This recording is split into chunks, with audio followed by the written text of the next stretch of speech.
Hey guys, this is Toodles, and you are currently watching the Speedrun tutorial for the No Levels Early category.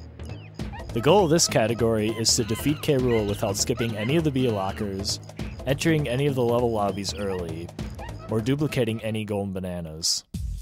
This means you're going to be collecting 100 unique golden bananas throughout the run, as well as collecting all 8 keys. Before you begin the speedrun of this, you must have a couple things prepared. You can make sure file 1 is empty, files 2 and 3 do not matter, have a second controller plugged into slot 2, and you must have 10 fairies snapped from a past file. This will unlock the 2, 6, and 10 fairy mystery menu options. Your time will start when you start playing the intro story. After about a second when the blue screen appears, press A, go to the options menu, turn on story skip, and enter file 1. If the DK rap stopped playing in the main menu, congratulations, you have activated the intro story glitch.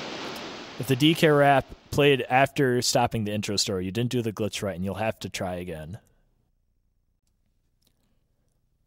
As soon as you clear Squawk's text, head straight to Cranky's hut to spawn the training barrels. The first 4.5 minutes or so of the speedrun is time dependent because the intro story is 4 minutes and 26 seconds long, and we need to get as much things done as possible during that 4 minutes and 26 seconds.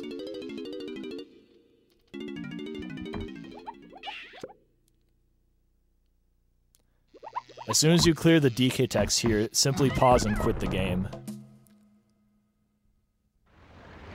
I'll explain why we need to get all this stuff done during the 4 minutes and 26 seconds, but for now, try to get back to the main menu as soon as you possibly can. The intro story is comprised of several cutscenes, and we're going to be taking advantage of the transitions in between them.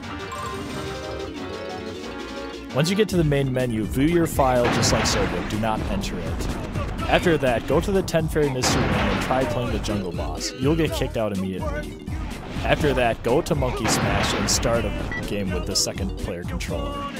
You'll get kicked out immediately. After that, go back to the 10 fairy mystery menu and play the castle boss.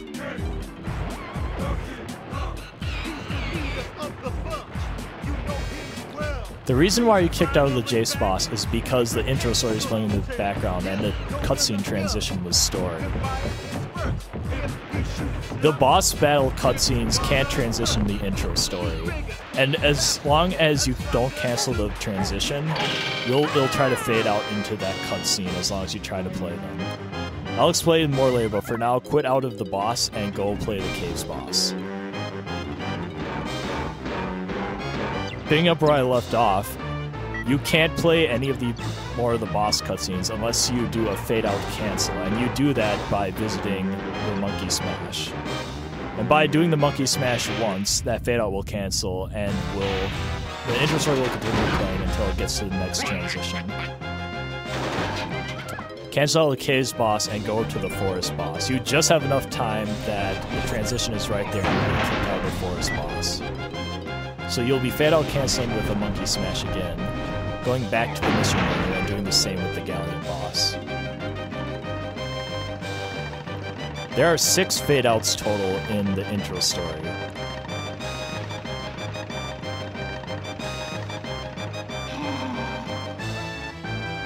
There's a fade out right there, and you can again cancel it out with Monkey Smash. Again, back to the mystery menu, we're going to play the factory boss. This one's different because there isn't a cutscene right away. However, if you simply quit out of it, it will automatically clear the boss cutscene for you, and you can go watch the next cutscene, which is the Aztec one. The fade out's right there. And once again, go to Monkey Smash, try to play Monkey Smash and get kicked out for another fade out cancel. Final thing you need to do is go to the 6 fairy mystery menu and play Jetpack until about 4:02 on your timer. Playing Jetpack here isn't just for burning time or waiting for the final transition of the intro story. This is actually the biggest key of the main menu mode glitch.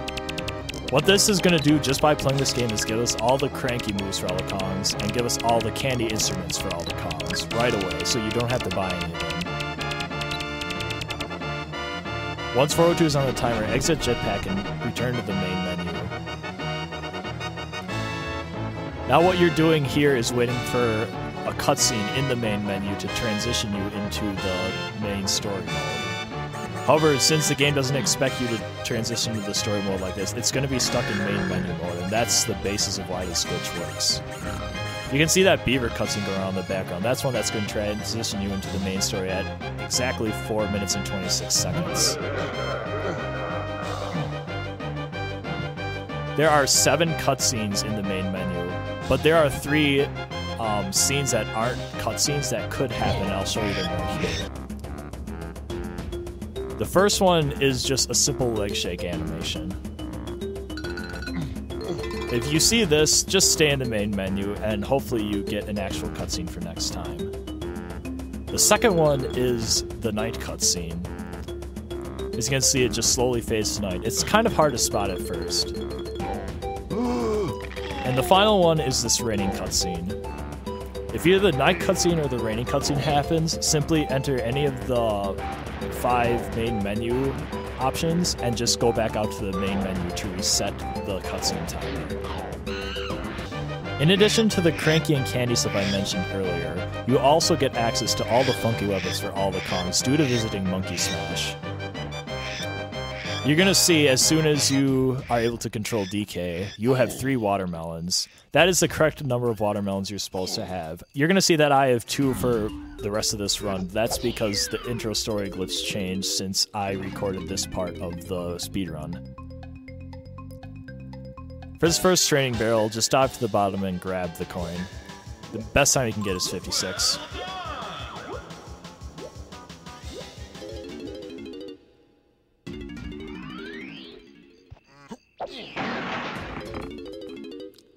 The orange training barrel is pretty self-explanatory as well. Just grab the 5 oranges and throw them to make them explode. However, make sure when you throw them, jump toward the tree, because if you throw them towards the tree, that you can throw them all at the same time. You can only have 4 oranges thrown at once, so if you throw them all at the tree, they explode right away. There's going to be more on orange stuff later. But for now, the third training barrel is the throwing barrel training barrel. Simply pick up by pressing B and throwing them. For the final barrel, throw it towards the tree so it explodes right away. That saves some time. The best time you can get there is 50 seconds. And the best time you can get for the orange barrel is 55. The last barrel is a vine barrel. Just climb the tree, swing on the vines to grab the coin. The best time you can get here is a 54, but I get a 53.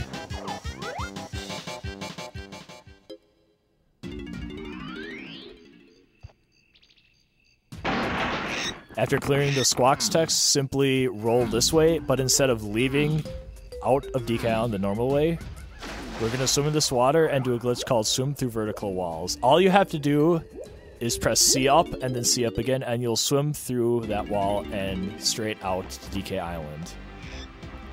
The void out zone is only in a very specific spot there, so you have to hit it in order to leave. Once you're out, swim to Kalumzi. Make sure you do not hit any warps. I'll have more on that later. And just watch the Kalumzi cutscene. While this cutscene's happening, I do want to explain more of the main menu mode glitch. The game has a story mode, which is what you are in during normal gameplay, and it has a main menu mode. The mode you're supposed to be in when you're in the main menu. But because we access the main story through a way the game isn't intended you to access, it doesn't transition you into story mode. So because of this, you won't take any damage. You'll still have knockback from getting hit, but you won't take damage, and you can't pause the game or save the game. And because of those limitations, we're going to be doing some pretty unique things to move around throughout the levels. Once you finish talking to Kalumzi, leave, and we're going to go head to the Japes lobby right away.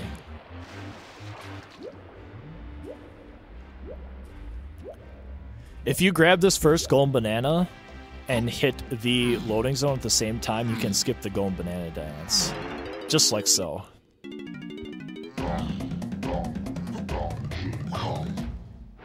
and simply walk up to the B locker, look down for lag reduction. Lag reduction is a big part of this game.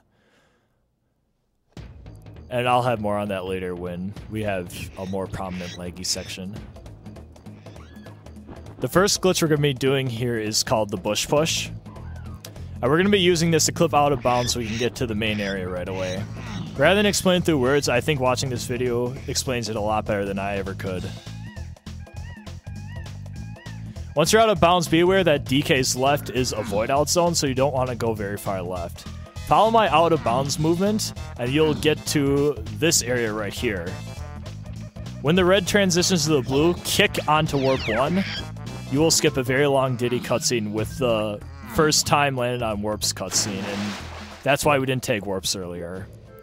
Use the swim through vertical walls glitch right here to grab this golden banana. A quirk about the swim through vertical walls glitch is that it only works on one specific direction on every map. But if you know that direction, any wall that faces that direction on that map, you can swim through, just by pressing C up. Head over here, and when the camera changes to about that, jump in bounds. That jump's a little bit tricky, so it takes some practice to do very quickly like I did there. And once you're in bounds, just grab, or kill the Crusher and grab the blueprint.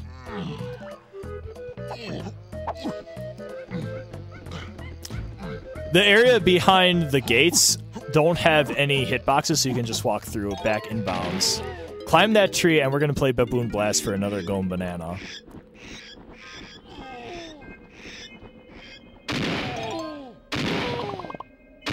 Being able to play this game without ever visiting Cranky except for the first part of the game is proof that the main menu mode glitch worked.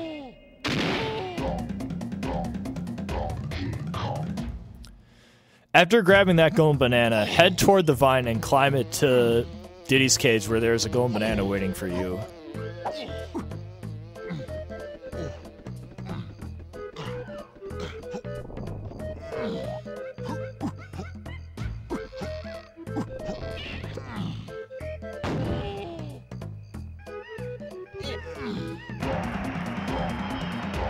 After you grab the golden banana, I mentioned that you have weapons for all the Kongs in this game right now. However, you did not get ammo from the main menu mode glitch. So before you start shooting these switches, you're going to have to grab the 2 ammo boxes in front of Diddy's cage. With the main menu mode glitch, however, you got sniper scope, so you can shoot the switches from really far away. Be sure to take warp 2 because we're going to need that for later. You have to stand pretty close to the edge for this shot to work. If you're standing back to where I am right now, you're going to see that you don't have a very good angle, and you're going to hit the ground before it even reaches the switch. So stand really close to the edge there, and shoot about here. The reason I shoot 2 is that the hitboxes for the switches are kind of wonky, so I shoot one, slightly change my angle, and then shoot another to make sure the switch is hit before I move on.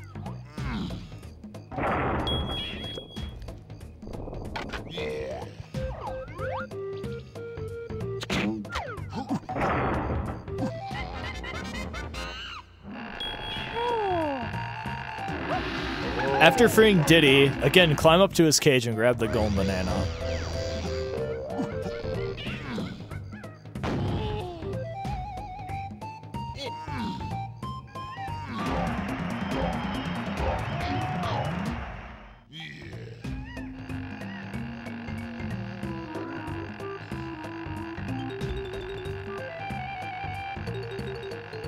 With that, we are all done with DK and Jungle Japes. So grab these ammo boxes on the way to the tag barrel by Snides to tag Diddy.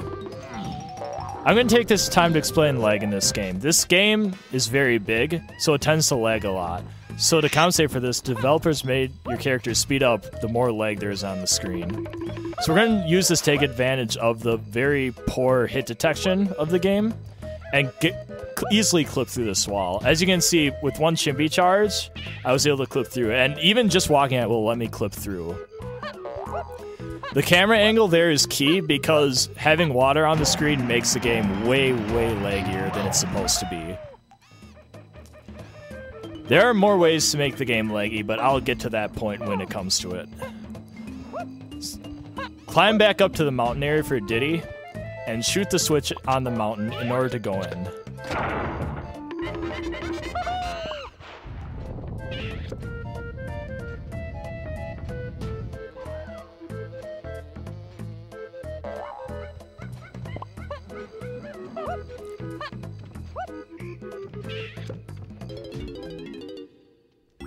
Once you're in, we're going to be doing kind of a tricky bridge clip. Line up Diddy's head about in front of that dot right there. Have the camera parallel to the bridge above you, and simply backflip and start holding right about halfway up your jump. As you can see, having the camera like this is not helpful. So you want to, if you're unsure about the camera, have it more right, because the more right the camera is, the more likely you're going to clip through the bridge, just like so. And once you clip through the bridge, pound the switch.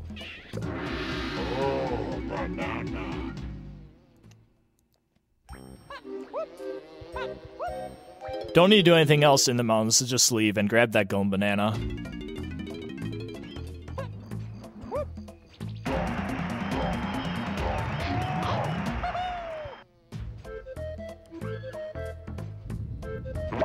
Once you grab the golden banana, long jump off the mountain at about 7 o'clock and head this way, and we're going to do something called a crouch slide. As long as you're crouching and falling in the air, you won't ever take damage from falling.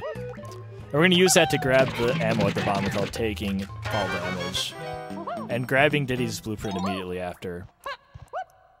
I should mention that you're not actually taking damage, but you'll still have knockback from the damage you were supposed to take. And that's wasting time. After getting Diddy's blueprint, swim the vertical walls right here. And we're going to go to his cave area without hitting the switches. Sometimes Diddy can deload, and that's okay. Just find the cave path, and Diddy will show up again, just like so. Again, when you're out of bounds, be careful avoiding out, so don't stray too far away from the path area. Jump in bounds and let this beaver hit you into the golden banana, and that will skip the banana dance cutscene.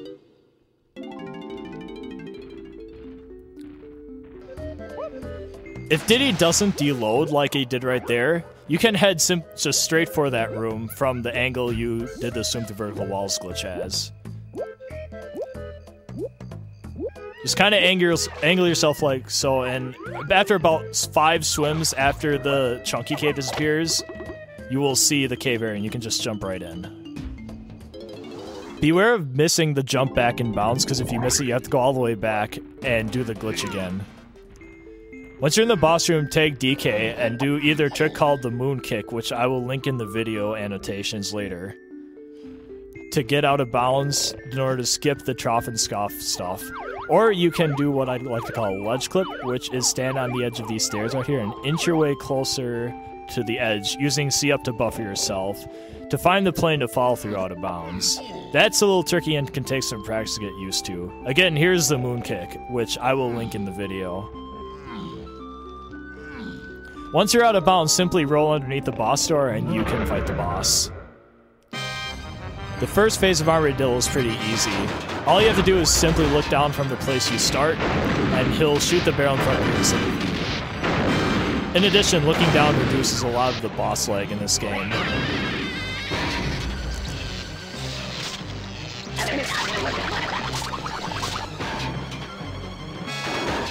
In order to skip his rolling phase right away, roll into him right away. And after he rolls over the barrel, you can try to pick up the barrel and place it right by his head before he starts shooting. And if you can successfully place it there without it blowing up, you're gonna end the phase immediately when his head pops out. Just like so.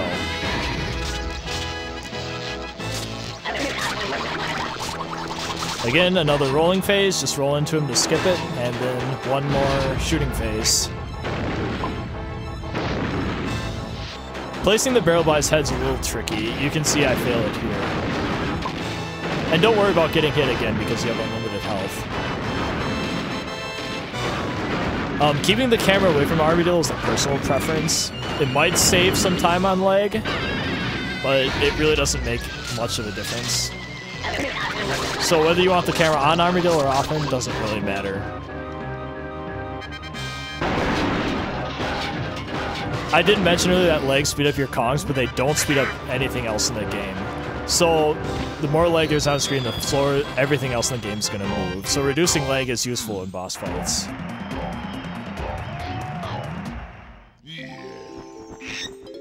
After you grab key 1, we're going to be leaving. And because we can't pause and exit the level, we have to walk to the beginning like I'm doing right here. Unfortunately, there's this Vine cutscene that we couldn't clear because we didn't clear that gate right there. So it's going to show us this cutscene even though we already went beyond this point.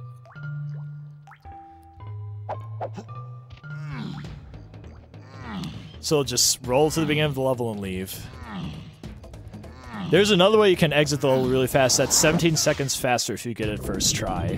It's called an orange clip. And oranges, like waters, really speed up your character because of the lag. You can see how lag it gets when all 4 oranges explode at the same time. You can only throw 4 oranges per time, which is the max number the game lets you. I don't recommend orange clips for beginners because you do need oranges to lag through other areas that are more important than the one right there. And you have a finite amount of oranges, so saving oranges is pretty good. Once you leave Jape's lobby, takes warps 1 and 5, and head to K-Lumsey and turn in key 1.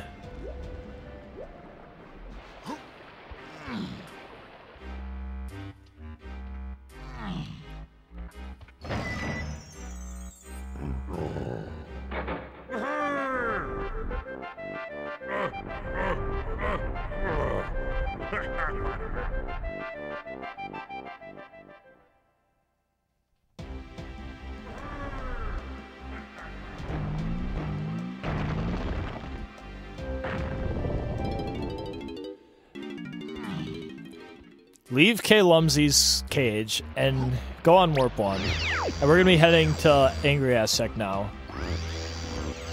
Take Warps 2 and 3 on your way there and go this way and you'll be climbing up.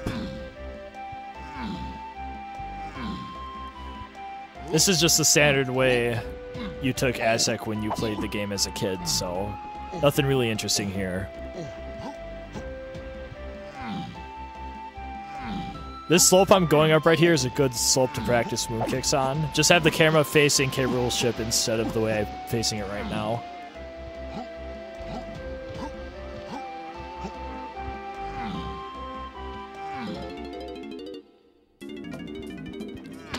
Once you're an Angry Aztec, simply show how many gold medals you have to be locker and enter.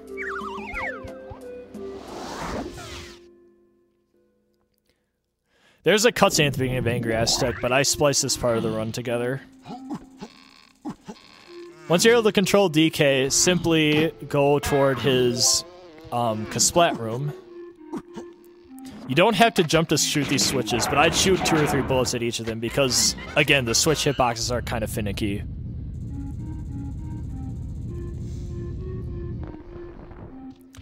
You can kick out of Donkey Kong's B move right there, his running B move, in air.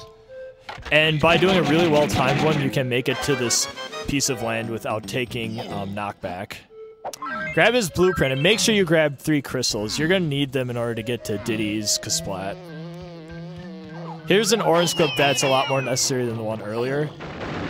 I didn't get it there, but if you throw 4 oranges and time it right, just by holding right into the wall, you can clip through the wall and skip this Slama cutscene.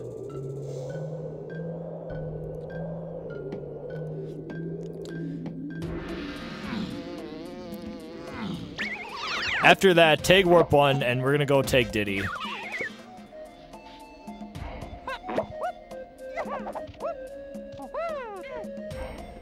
We're gonna climb this tree because that's where his rocket barrel is, and we're gonna fly to his Kasplat. This is why we need those 3 crystals from earlier. You only really need 2 to get there, but grabbing 3 is just for safety.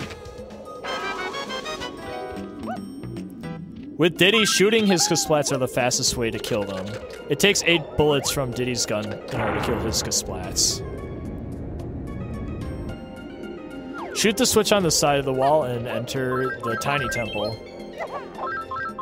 You need a lot of crystal coconuts. There isn't a lot of crystal coconuts in this route. You can grab those before or after you free Tiny. It doesn't really matter. We're going to be doing another ledge clip here, except this time we have a much nicer camera to work with, so you can kind of see Diddy's angle. And you can see, like, the exact place where of the plane where you fall through there. I'll show it off once again.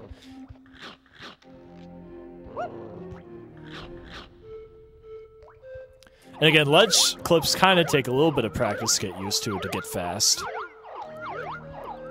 Once you clip through, just head straight back underneath the door. After about 3 long jumps, look up to the left and you'll see the Tiny's golden banana cage sparkling. That's a golden banana you can just grab from out of bounds. And like I mentioned earlier, the cage boxes don't exist from behind, so you can just walk out. The reason why we hit O first here is because the K isn't actually active. So you can't chimpy charge from on top of it at first. The game expects you to hit that switch over by Tiny's cage. But that triggers a really long cutscene that raises platforms to hit these. So instead, we trigger the O first, so the game thinks you already started that and already did the raising of the platform cutscene. So it starts over and says, oh, you need to hit K again. So it activates the K for you so you can chimpy charge from the top of it. The reason why we get the tiny gold banana first is because you end up all the way on the other side of the room, and obviously that's not very fast. After freeing Tiny, come over here, swim through walls, and angle yourself slightly to the right. After 3 or 4 swims, just jump back and you'll see that you're in the beginning area and you can just leave. If you're really good, you can hit the exit from out of bounds without anything loading. After you leave, head over to the llama cage and we're going to be doing a kind of tricky trick called the moontail. A-B is the button combination in order to do that. So you're going to want to jump, and as soon as you're about to hit the ground, hit A and immediately after hit B, and you'll do a moontail. Again, that is kind of a tricky thing, so make sure you practice that beforehand. I'll show it off again. So A-B. So you can see I was too early there. I was too late there. And the third time I actually got it. A-B. And there you go. Make sure you're not holding A at all during that, because he'll just jump out of the B attack. And again, if you can't get that, just climb that tree I showed right there. And there's vines that will swing you over to the guitar pad. Afterwards, tag Tiny, and we're going to head through the big door we just opened.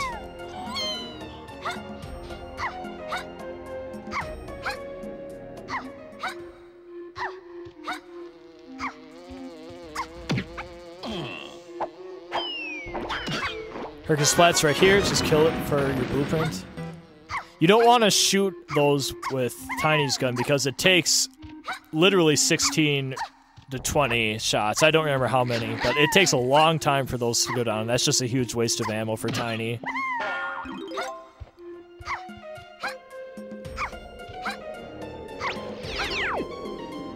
Don't worry about tagging any of those warps there. You won't need to tag them. Just don't worry about warps 2 or 3 or 4 again.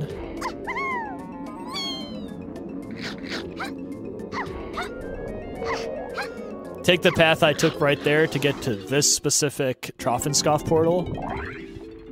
And before finding the boss, we're going to be fighting with DK again.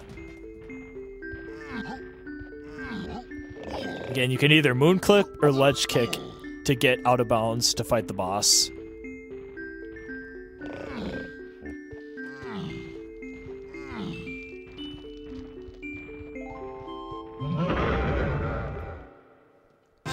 There's no real tricks to this fight, just fight it how you would have as if you were just let's playing the game. Just make sure you throw the barrels as soon as the shooting phase ends.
After grabbing key 2, we're going to do another trick called the banana push, using the banana on top of Funky's hut right here. Have DK's back face the hut and backflip up. This is a trick that's kind of easier explained just by watching the video. I'll show it off again though. Backflip up. Stand at about this spot. Turn around. Make sure you're in that specific spot with your back against the wall and just rotate yourself in. And you can get out of bounds to get this bonus barrel pretty quickly.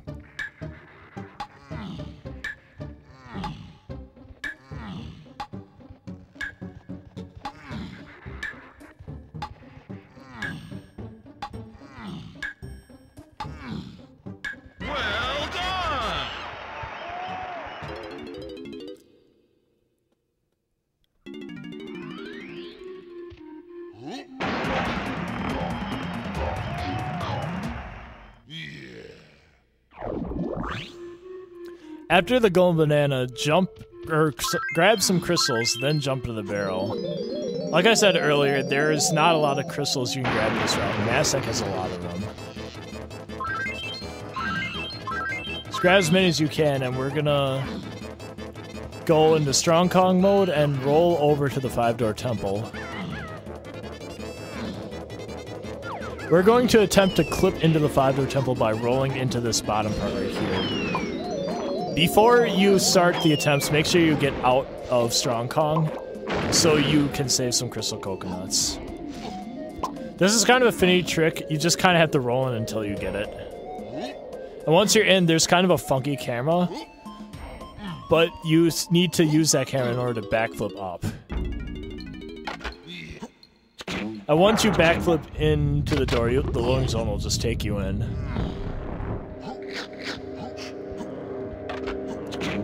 Just follow the fastest path to grab the golden banana and get out as soon as you can.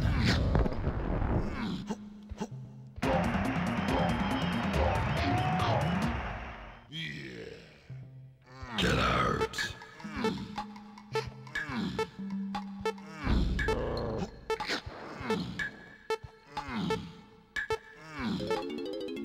We're doing kind of a cool leg assistant jump here.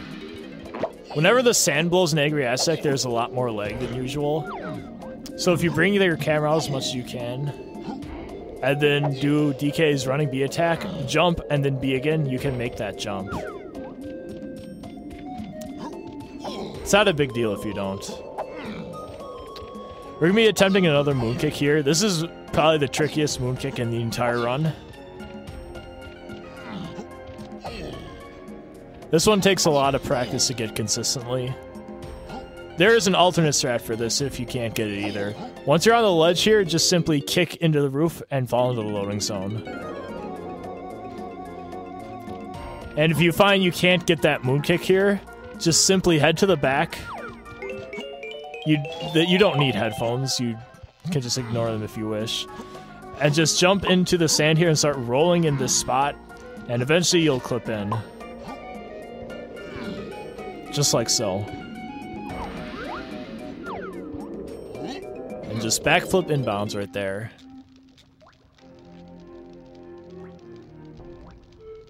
When you have control in the Llama Temple, roll over to the right and tag warp 2 right away, then head back to tag warp 1 2. Once you do those things, jump into the water. Because this isn't actually a kill zone, you won't die when you jump in. Swim the vertical walls to that wall, and swim through to Lanky's area, and free him like this.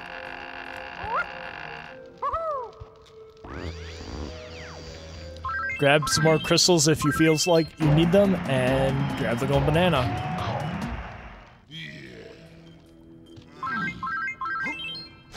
You can't swim through walls out because it's not a vertical wall. This is a sloped wall, so you can't get out the normal way. So instead, we're going to do a trick called Swim Through Shorts, which is dive and then mash B. And DK will do like a dolphin kick in order to get out. I'm slightly angled to the right, so that way I kind of swim, so I don't slide back into bounds when this is happening. After you get out there, come this way, go on kind of this slope thing right here, and you're going to do a moon kick. This is a very easy moon kick. Up to this area, tag warp 1, and then jump in the barrel to tag Tiny.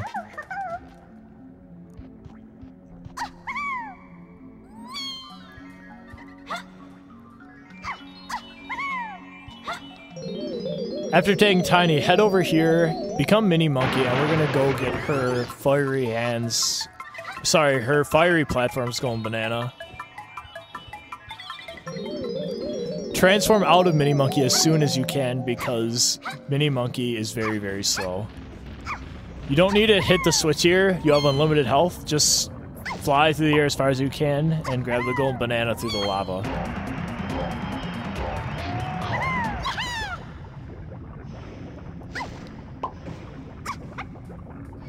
After you grab the golden banana, head back across the lava and take warp 2 back.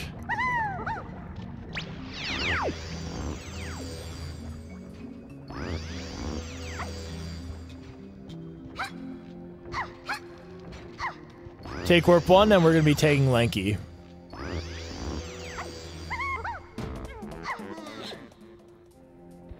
Take warp 1 back and then take warp 2 back, and we're going to go get his blueprint from the Kasplat there.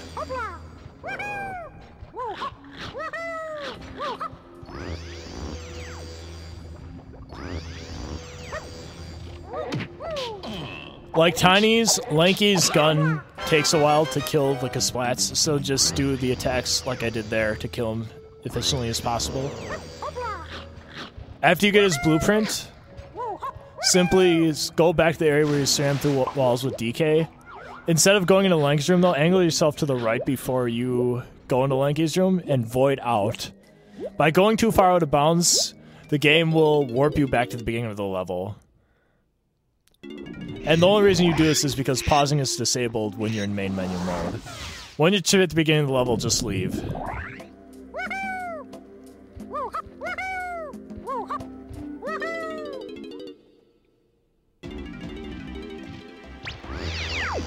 Take warp 2 and then warp 1 to K-Lumsy.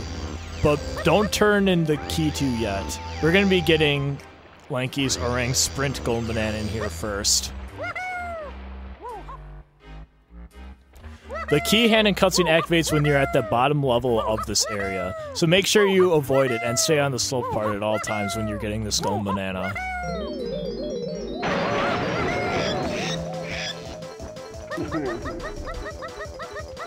The reason why we get this golden banana before turning in key 8 is because after the key turn in cutscene, you'll get warped straight to the entrance. So we can grab this golden banana, go straight down, turn the key, and then get warped to the entrance and save a couple seconds like that.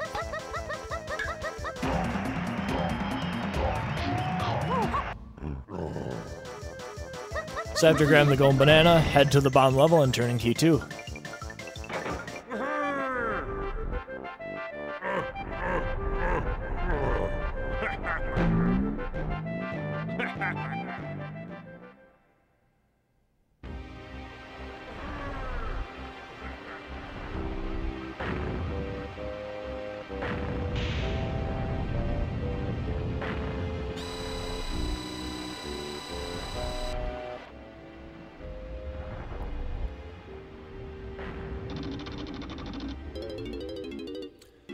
After that rather lengthy cutscene, exit the K-Lumsy area, and instead of taking warp 1, go into the back of the K-Lumsy cage, and we're gonna get Lanky's cage golden banana just by shooting that switch.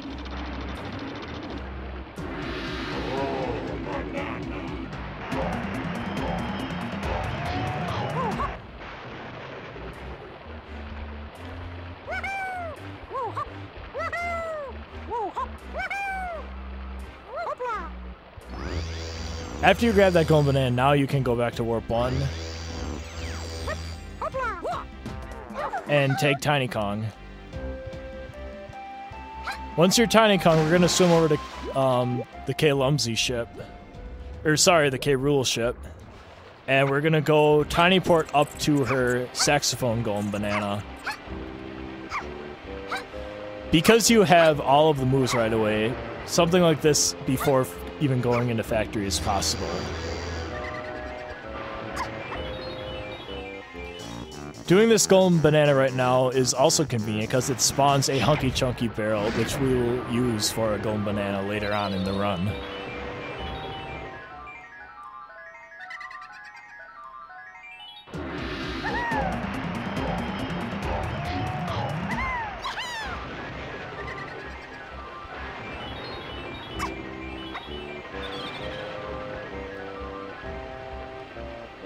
Head down to factory just like so by crouch sliding, and head in.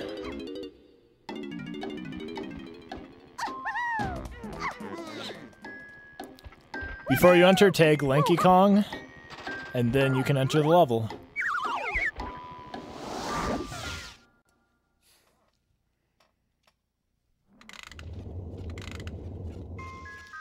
Right at the beginning of Frantic Factory, there's a cutscene that activates when you walk a couple steps in. You can long jump during that cutscene. I miss it there, but there's no harm in trying to go for it every time.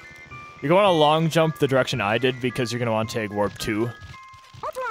If you're low on oranges, grab some. There are 12 in the front lobby area, and we're going to do an orange clip with Lanky in this corner right here.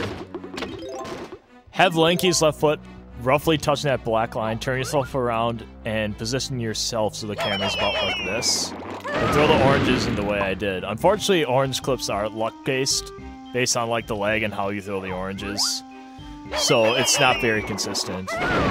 Once you clip out of bounds, angle yourself down left, flip your camera, and jump once toward the high tag barrel light. Then angle your camera roughly this way. What we're doing right here is lowering Tiny's caged golden banana in this room from out of bounds. So if I look up here, I'm kind of in a bad spot. You can get it without really looking at it directly, but if you walk under the cage from right here out of bounds, it will open. Now once it opens, you can see 2 tag barrel lights. You want to head toward the lower one on the left this time. After a couple seconds, you're going to see that the sparkling of the golden banana will show up while you're still out of bounds. And you should be able to easily get it from above there. Once you do, crouch slide down to the right, tag Warp 4, crouch slide down again, and head toward the storage room.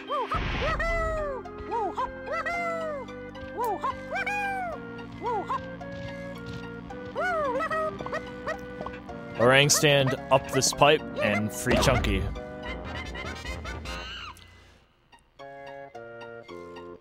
Super Duper Simian slams have quite a long landing lag. If you press B as soon as you hit the switch, you can jump out of your B attack, like I did there, and fall off the pipe during the cutscene.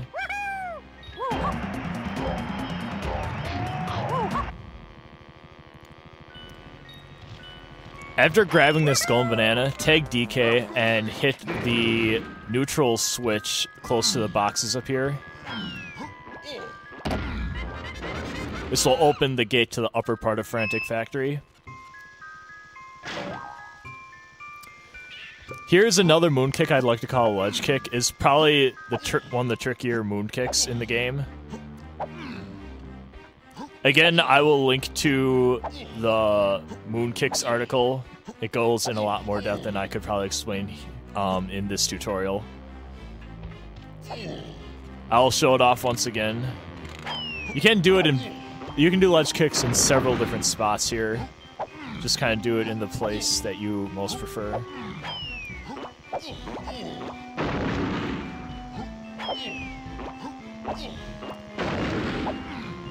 As you can see, ledge kicks are moderately inconsistent.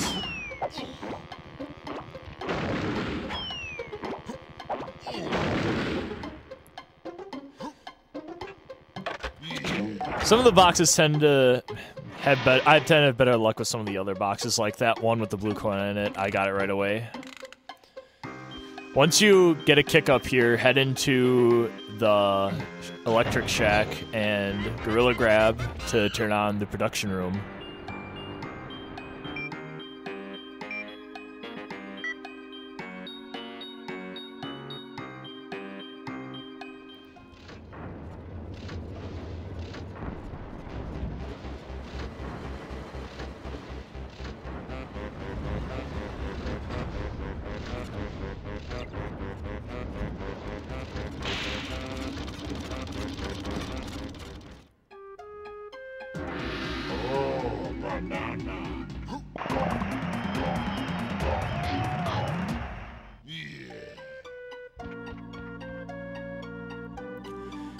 After you grab the golden banana, head out and jump down into the tag barrel and tag Chunky. We're gonna be heading into this darkroom area, and we're gonna be skipping the intended method to get to the golden banana here. You're gonna want to come to this corner and hop on this box. The camera angle is very important with this jump. Use R to make the camera face the wall in front of you, and jump toward the golden banana box. And you can see I'll be able to hang on the ledge there. I'll shut it off once again. You want to hold directly right. And if you pull yourself up in about the middle, you'll grab the golden banana without breaking that box. We'll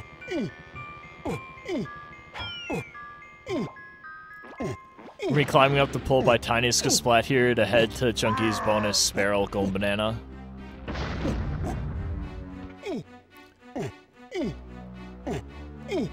This game's pretty self-explanatory. Like most bonus barrels, just watch for the optimal path. Welcome to bonus stage.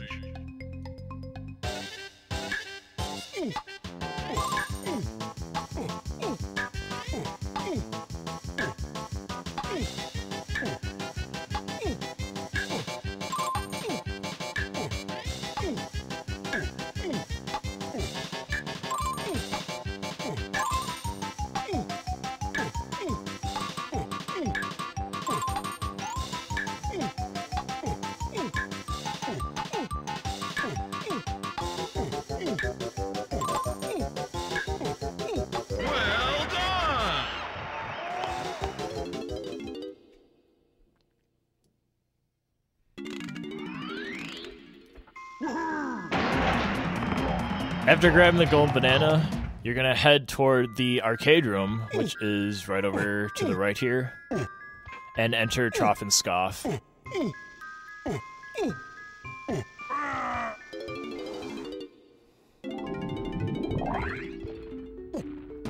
Tag Tiny and ledge clip to enter Mad Jack. Note that you only need to ledge clip here once. We skipped the boss cutscene in the main menu mode glitch at the beginning of the game.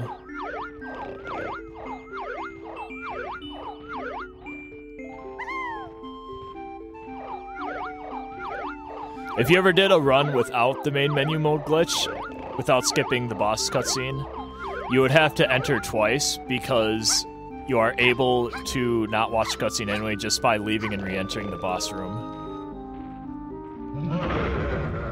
Anyway, this is Mad Jack. He's probably the hardest key boss in the whole game.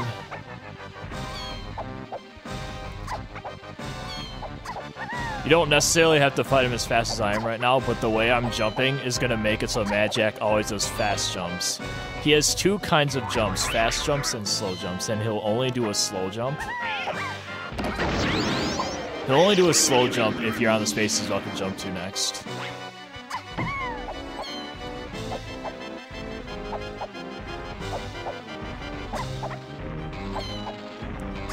I like to have the camera not facing Mad Jack at all times, but I recommend that you do if you are a beginner. It's much easier to reduce lag if you have your camera faced away. You saw me get hit there. Mad Jack throws fireballs with his right hand, which means they're not going to come like directly out of his body towards you. So if you're at an angle where you feel like his right hand will be able to hit fireballs at you, try to avoid it as much as you can.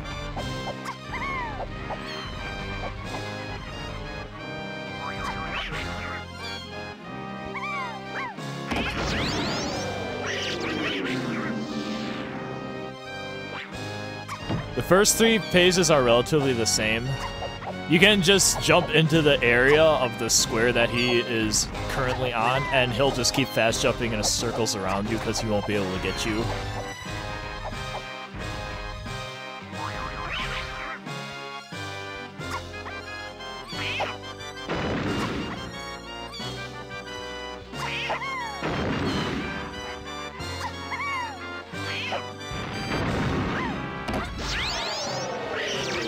You don't have to kick slide off of the platforms before jumping.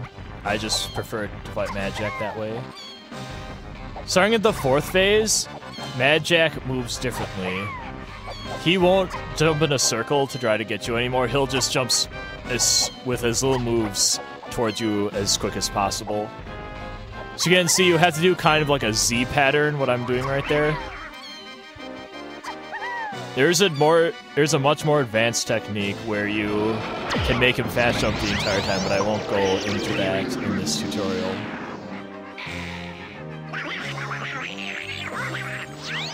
For the last Magic phase, he becomes invisible.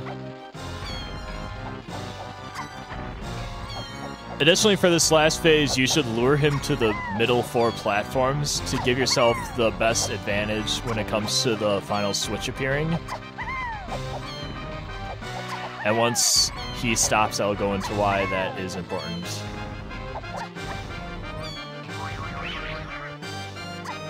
So he stopped on white there. And if the final switch appears on the 4 other white squares close to him, you're able to grab the key right away. Unfortunately, I got unlucky and the white switch spawned the furthest away from him. The switches spawn completely randomly. And you can see how far I have to travel if it spawns far away. So if you lure him to the middle platforms for the final phase, it has a pretty decent chance, over 50% of this final switch appearing on a space next to him. After Magic, backflip up here and grab the golden banana that you opened with Lanky from out of bounds earlier.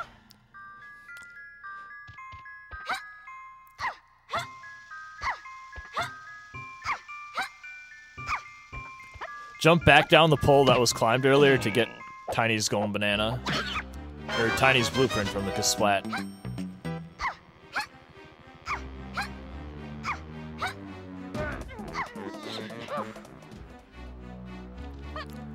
Take Diddy here, and we're gonna head back to the production room. Now that the production room's on, we can get all the golden bananas. It's actually possible to get most of the golden bananas from the production room without actually turning it on, but you need to get a golden banana just from turning the production room on anyway, so it's not that big of a deal. And it's a lot faster and safer to get the golden bananas while the production room's on anyway. Pound the Diddy switch to spawn the golden banana up there.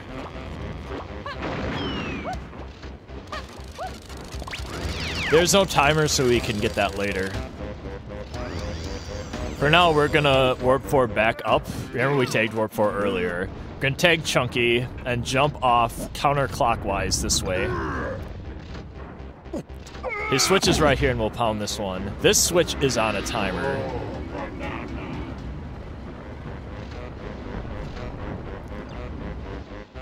You have 99 seconds, so you don't really need to worry about not being able to get up here in time. Just take warp 4 up, turn your camera around, and be careful of this spinning mechanism. It tends to be in different spots every single time you do a run, so make sure you look and turn the camera before jumping. Now if you're lucky, the spinning mechanism will be able to be in a place where you can just simply jump back to warp 4. I was a little late there, so I couldn't do it. I had to wait for the next one to spin around. Anyway, after you get back, tag Tiny, we're gonna go up these elevators. You can skip the first one and go straight to the second one with Ponytail Twirl. You don't need to hit the switch at the bottom to get this golden banana. The bonus barrel is already spawned, so you don't need to worry about jumping down and hitting the switch. And you can simply kick slide up of those conveyor belts, even though they're moving fast, to get up them.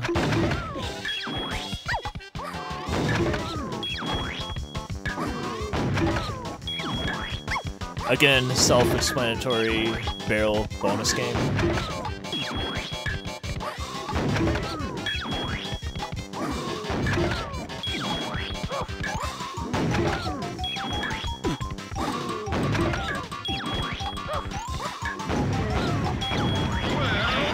Shooting Lanky at the end is just for fun.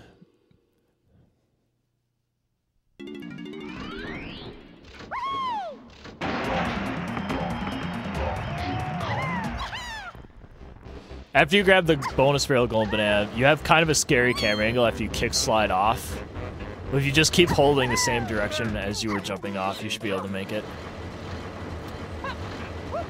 When you get down to the bonus barrel here, take Diddy, head across these spinning pistons.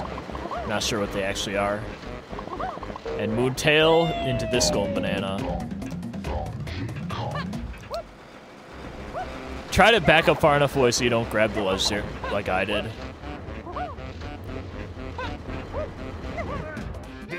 Finally, head back and take DK. His Kasplat's in a pretty difficult spot, but it's really not that bad. Once you know how to do it, take out your gun and jump on this little platform right next to him and just shoot him 8 times for him to die and grab the blueprint. After you grab the blueprint, kick off counterclockwise and you will land roughly where the crusher room is. Now this crusher room has a recently found skip. If you take damage here and walk in from the left, you can just simply click through the side and skip the strong con and the crushers and grab the gold banana right away.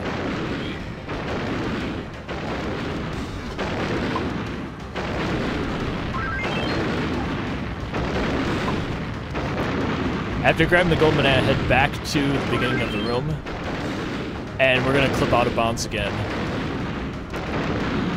Once you clip out of bounds, roll backwards towards the entrance to the room, but don't roll into the entrance loading zone so we can void out as quickly as we can. Again, grab some oranges. At this point, you're gonna want about 14.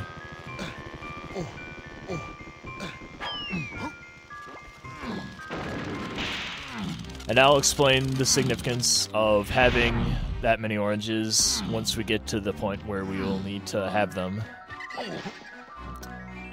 Gonna head up to the testing room here and into this little alcove. We're gonna play the number minigame.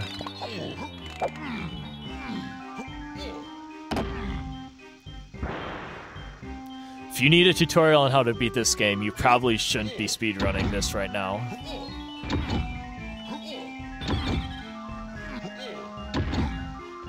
Although I do want to mention, you should be canceling out of DK's ground pounds here every time. You're going to save about 5 seconds if you do it for all these numbers. And again, you want to hit B and activate his B attack the frame after you pound. And during DK's B attack, you can jump out of it, and that's why it works. I got a 31 there. I think the best possible number you can get there with Super Duper Simian Slam is 32 seconds remaining.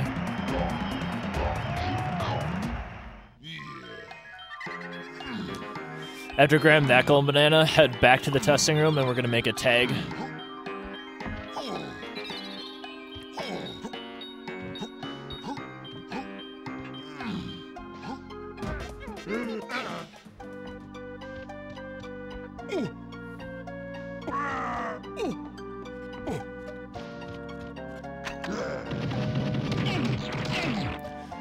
Five chunky shots will kill any Kasplat. Sometimes 4 does, but I'm not sure why that happens. But it's usually 5 to kill a Kasplat for Chunky's gun. Once you get his blueprint, take Linky. You can Baboon Balloon to this bonus barrel, but you can actually jump to it and land on the door frame, and it saves a couple seconds. And it's really not that difficult. I know I missed the jump there the first time, but it's really not that difficult.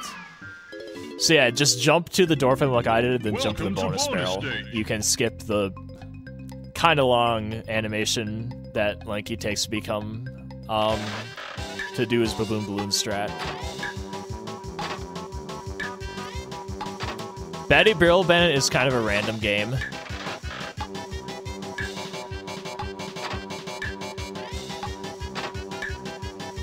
Just kind of gotta pray here that you get good RNG. The best possible time remaining you can have is 25, I think. And the lowest possible time is 14. So, and that's without missing anything. You can see 16 I got there is pretty bad time overall.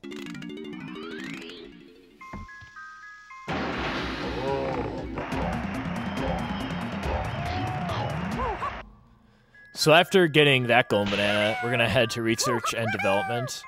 All the Golden Bananas up here are really, really long to get, so we're not gonna get any of them, but Lanky's Kasplat is up here, and that's the only reason why we're gonna come up here. Instead of climbing the ladder, you're gonna wanna face Lanky toward this platform and just backflip up, and that's faster than climbing. Lanky's a slow climber. Again, Lanky's gun is slow at killing these guys, so use his V attacks like I did there instead. After you grab his blueprint, take Warp 2 back, remember that we tagged it right when we entered the level. And head out.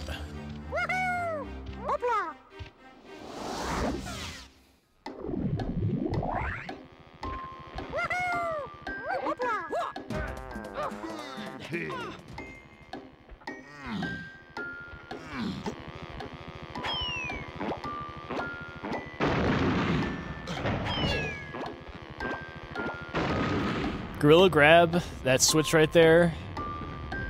You can make this first cycle of elevator going up and down every time.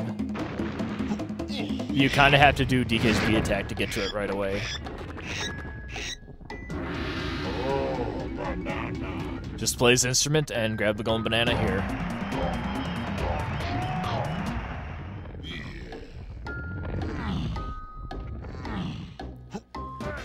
After getting that Golden Banana, tag Chunky. We're gonna break open this box here so we can get Tiny's Splat and her blueprint for DK Island.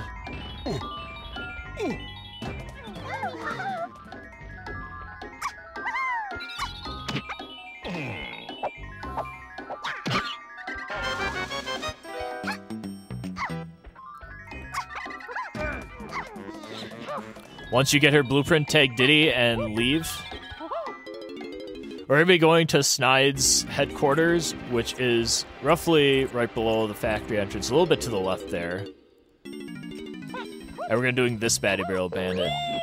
One thing I do want to mention before I begin here, if the first slot is on the fruit before the Golden Banana, wait till it loops back around again, because the slots won't stop in time.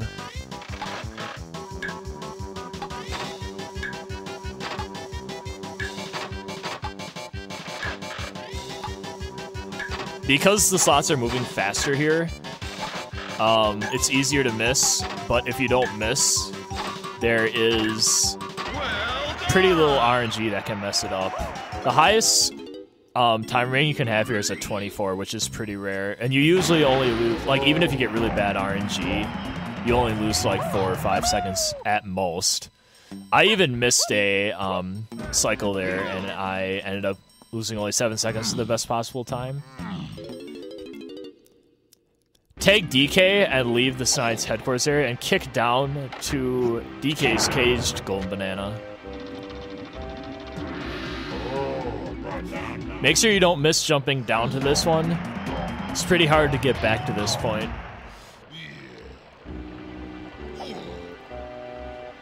Especially since I didn't tag Warp 4.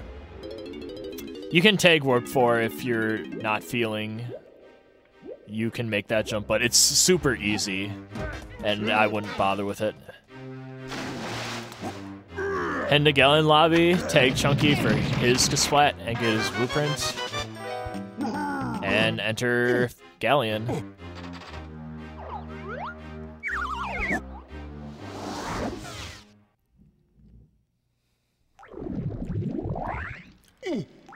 After the cutscene that plays, it didn't play because I spliced a movie here.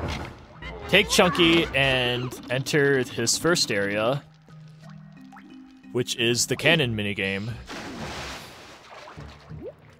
This is kind of a tricky room because first you have to get up there with like a well-timed jump at a high water level. That jump takes a little practice. You can kill Lanky's Kasplat here just so he's not in the way with either the cannonball or Chunky's gun. It doesn't really matter. I prefer Chunky's gun because it's easier to aim. And then take the cannonball over the cannon and start the cannon game.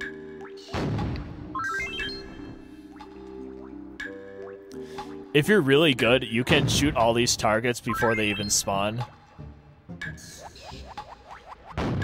But I'm just going to wait on them because that's a little bit tricky and only saves a couple seconds at most.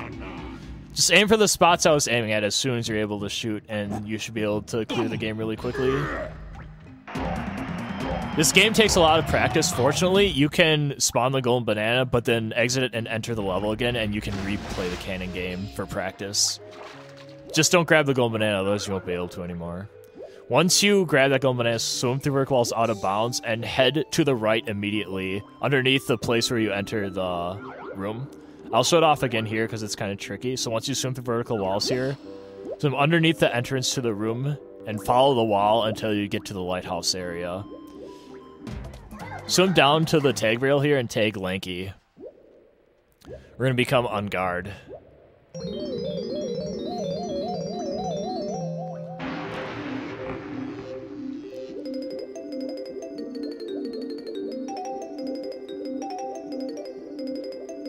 Swim down to the giant chest by the palace, break the box, and before the cutscene that shows the golden banana starts, transform back into Lanky so you can grab the golden banana during the cutscene.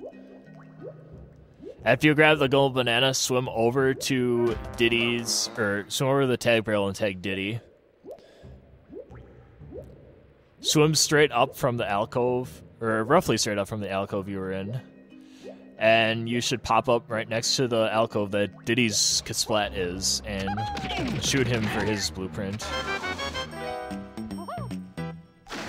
After that, spin your camera 180, and we're going to be hitting the raise water level switch.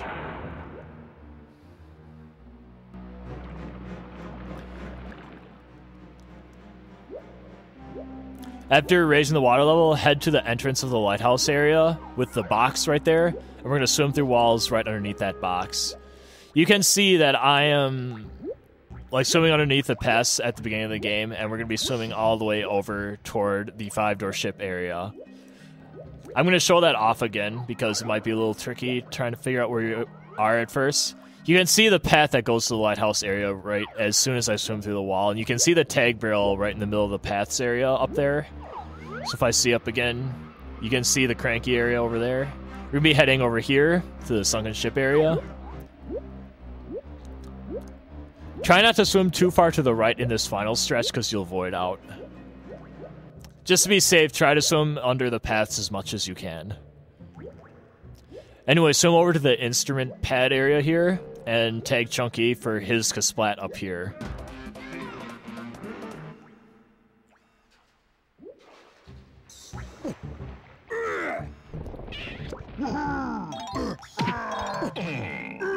Because of the small platform, it's pretty tough to get your gun out, so just use his B attack to kill him. If the Kasplat isn't paying attention and is like on the other side of the platform, you can try taking out your gun and shooting it. After you get it, tag Tiny and head to the 5-door ship. Because of the swim through vertical walls glitch, we don't even need to use the instrument pads, we can just go right in. Head over to the left side from where you came from and find the number 5 gate and simply swim vertical walls through it in order to get in. Angle yourself slightly right every time you do a swim through vertical walls. I don't know if I mentioned that, but you have a much higher chance of clipping into a wall if you angle yourself slightly to the right.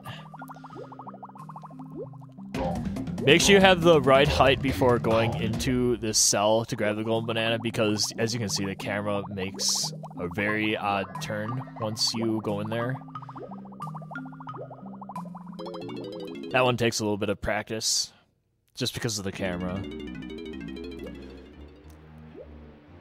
After leaving, simply come up here, tag Lanky, and we're going to be going into his 5-door ship.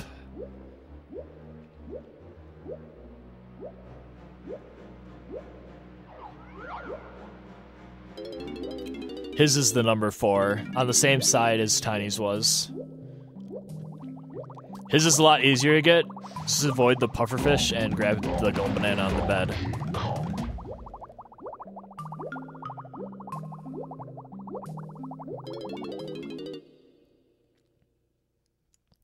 After leaving, turn to the right, and we're going to be going over to the 2-door ship area.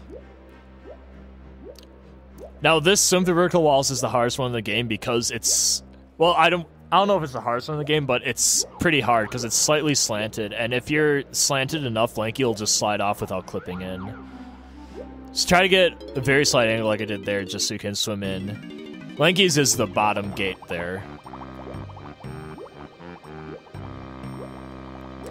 Again, we're going to be using the swim vertical walls glitch to get this gold banana really quickly. Swim all the way to the end here and go to the right wall and swim the vertical walls. Angle yourself back in and grab this gold banana from the bottom. Because that gold banana is, for some reason, really big, the hitbox only exists on the bottom of it. After you grab it, swim out of bounds, and we're going to be going to the left.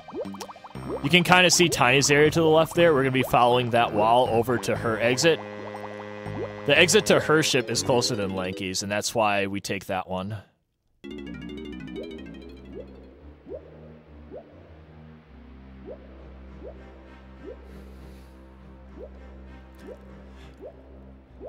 After the two-door ship, we're going to be going into the treasure room area.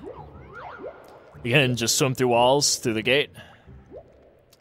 And we're going to tag DK. We're going to be doing a ledge clip, or a ledge kick here. Again, this takes a lot of practice. Ledge kicks can vary depending on the height of the platform you're going to be on. This one's actually not too bad, because the room is laggy, and it's easier to do moon kicks when it's laggier.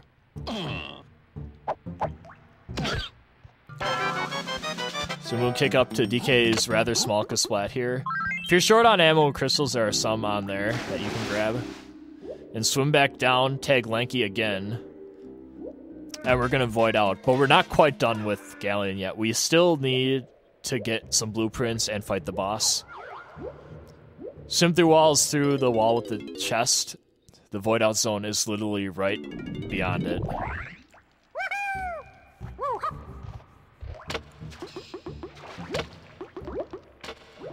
Head into the cannon game room again and grab Lanky's blueprint.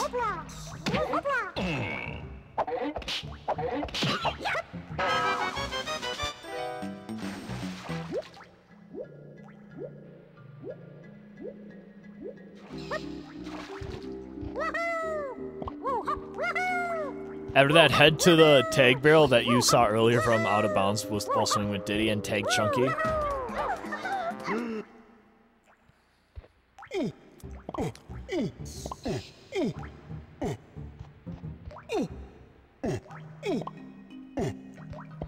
Throw an orange toward the TNT Kremling right there to make both of them explode. Primate punch the barrel on the right, or the chest on the right to get the gold banana. Head back out into the cranky area and take the cannon that you see right here up.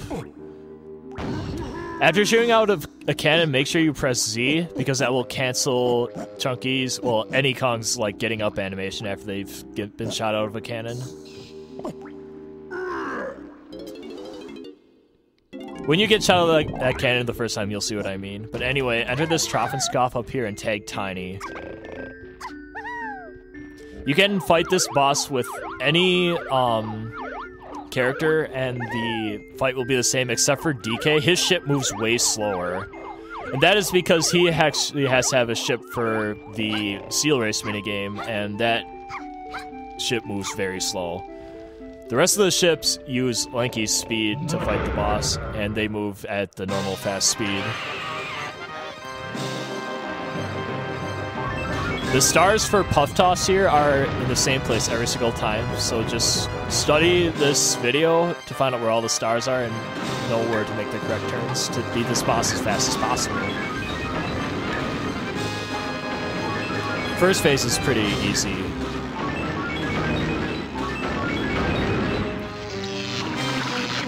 Second phase is rather difficult. They're all in a straight line here, but if you're not fast enough, you're gonna get hit by this wave attack.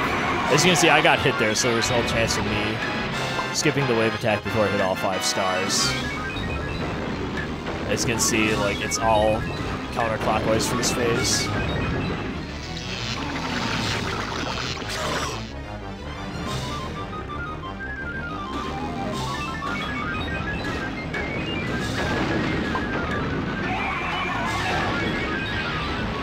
You can also skip the wave attack for this phase as well, but again, I get hit there. I would say this is the second hardest key fight after Mad Jack. Fortunately, getting hit a zillion times doesn't matter because you have unlimited health. Phase 4 is very simple. Be sure you move as close as you do as I'm doing the video, because the fourth phase can actually soft lock on you and freeze the game. Excuse me, not soft lock, hard lock the game. The game will just simply freeze. Final phase is actually relatively easy. Even though the stars are small, those stars are pretty close to each other, so it's not really at risk of getting hit by any major time loss. You can actually swim to the middle and grab the key as it spawns. That saves some time. So, as soon as you hit the final star, go to the middle of the stage and do your best to try to grab the key. After leaving the boss fight, the reason why we fight it with Tiny is so we can grab Tiny's blueprint right across from the boss room after you're done with it. And after you grab the blueprint, just simply long jump to the entrance. And if you have a low amount of oranges, there's some oranges right here as well. The reason why you want at least 14 oranges when you leave factory is so you can grab the 6 more there, so you can have 20. Now we're going to be showing you why you need 20 in a second here. In the meantime, swim through walls at this specific spot so you can get this golden banana for Tiny.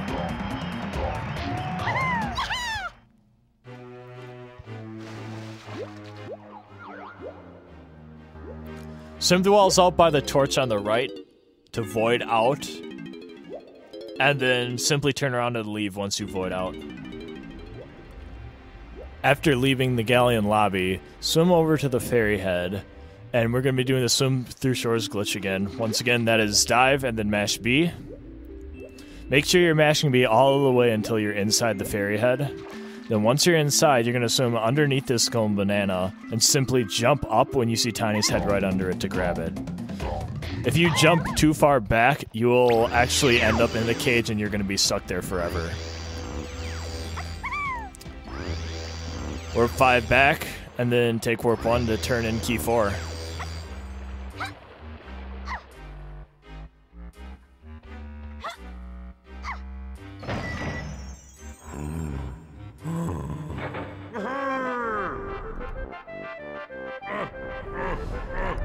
Due to a new route change that took place after I made the original video, the golden banana count here is going to be different than what you normally have. I will mention the corrections once you get to them.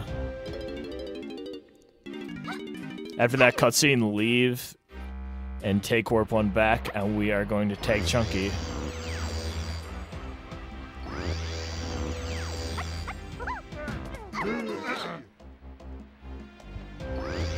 Because we skipped getting the fairy here, chances are you probably might not have a lot of crystals. Be sure to grab at least 4 on your way over to the Hunky Chunky barrel over here.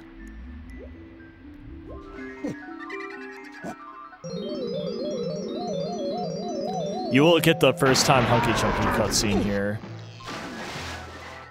At becoming Hunky Chunky, swim over to this island and pound the X to spawn the large golden banana on the other side of DK Island. Before getting that, however, we're gonna get Chunky's cage golden banana without shooting the switch. We're gonna swim through shores through it, but you can't swim underneath the cage, you'll just get sucked, so try not to take that first angle I was going at there. This angle is a lot better. So the camera will pan once you're under there, and once you're underneath, jump up and grab it. Once you fall down to the bottom, turn 180 degrees, and you should be able to walk and then swim over to this golden banana right here. The Chunky Cage Golden Banana is number 40, and that one was number 41. After doing all of that, enter Jape's lobby, and we're going to be going back to Jape's for some golden bananas we need to get for Lanky, Tiny, and Chunky. Move the boulder and tag Lanky so you can get Lanky's instrument golden banana.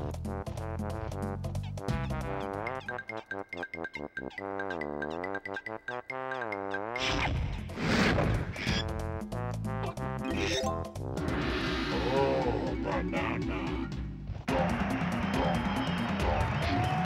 The golden banana count is now on the right number now. After you grab golden banana number 42, enter Japes again. Because we've tagged the far warp 1, we can now use this warp to go straight to the main area.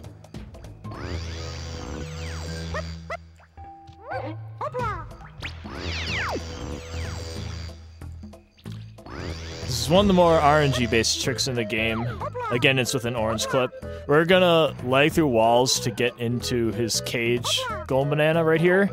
Except this side isn't as leg as the other side, so we need to throw oranges and then walk into the wall right as the oranges explode. You can see my setup here. Throw them to the side of that cage right there. And just kind of practice and time yourself so that you're hitting the wall at right as the oranges explode, just like that.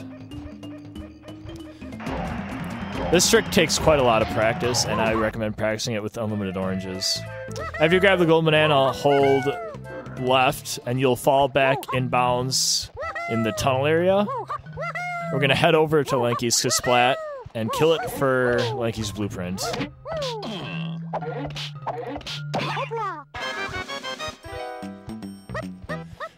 Orang stand up to his bonus barrel. Welcome to bonus stage. Pretty easy minigame here, just use the mushroom to spring up and swing on the vines for all the coins. Well done!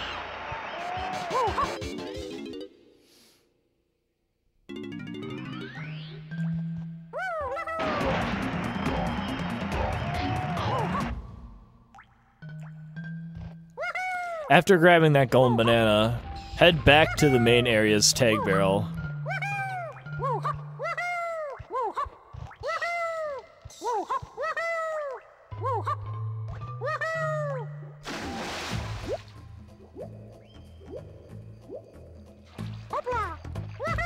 Tag Tiny and then head left.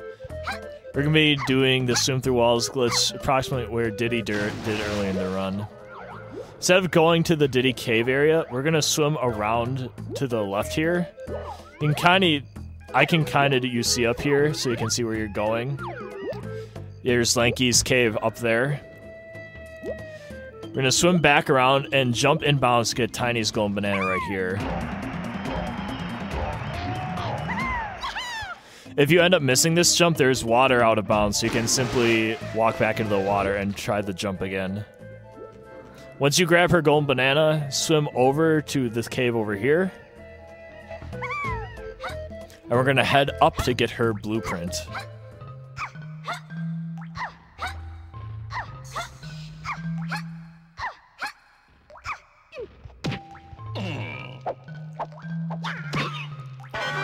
After grabbing the blueprint, continue heading up and shoot the feather switches to lower this cage door.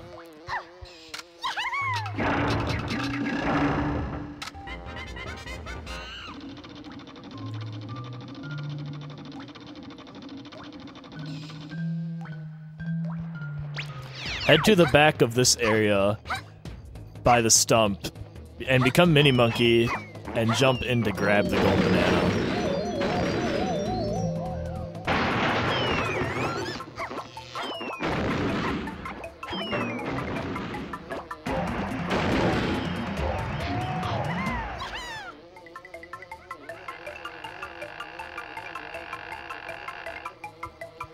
Transform out of Mini Monkey right away so you're not stuck in the very slow Mini Monkey transformation.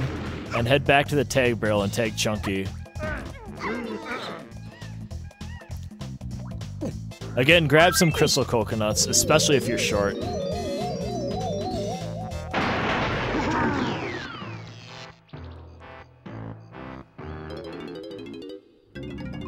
Welcome to bonus stage. This bonus game is pretty easy. Just simply stay on the outside until the TNT barrel moves to the outside rail, and then just move straight to the inside inside rail. Hold Z to move as fast as Chunky can possibly go. And again, once the barrel reaches the rail you're on, just simply move back out.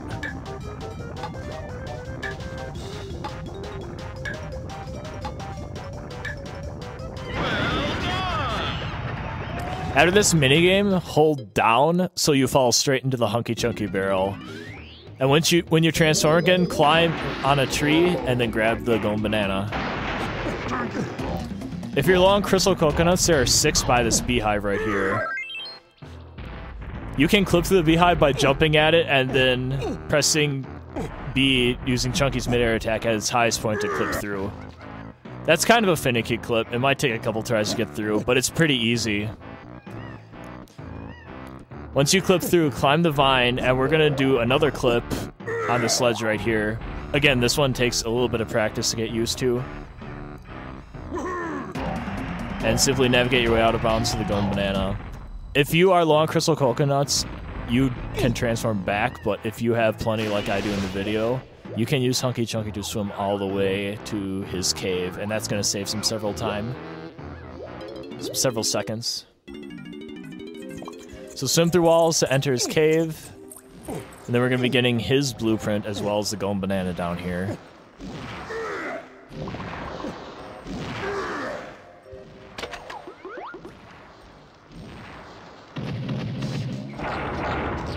Shoot both switches in one cycle so you can cutscene cancel the first set of vines out lower. You can either shoot the Kasplat here with 5 bullets from where you are, or you can just swing across and kill him when you're on the same platform. Shooting him from across the platform is a lot safer. Once you get 49 gold bananas, simply fall into the void here to warp back to the beginning of the cave area. And leave. Right after you leave, pick up the boulder right on the X and walk over to the beaver enemy over here.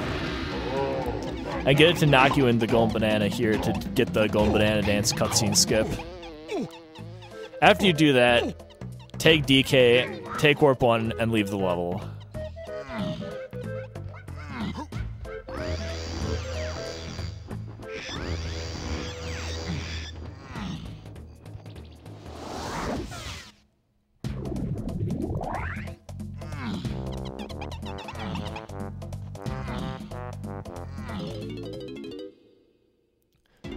Don't need to do anything special in this DK Isle segment, just head straight to Fungi Forest.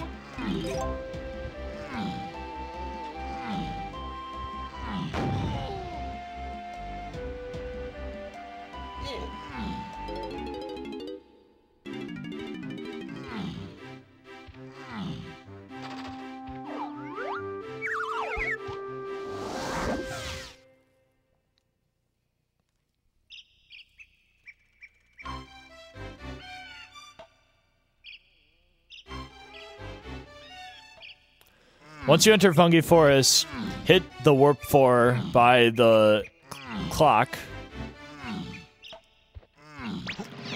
and then head to the giant mushroom area, which is the purple or magenta colored doorway.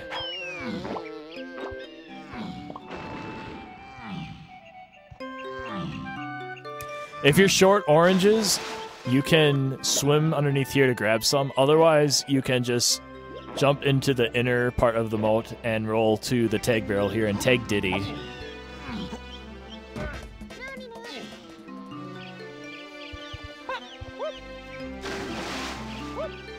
Jump back across the moat. More crystals here if you need them. And jump on the mushroom, and we're gonna rocket barrel all the way up to the top floor of the giant mushroom. Tag Lanky, and we are going to open his darkroom door.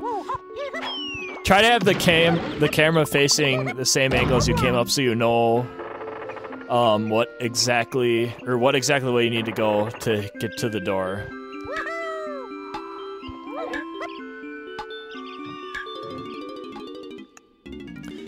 Skull Banana is very quick. Just jump on the mushroom and grab it. And you can leave.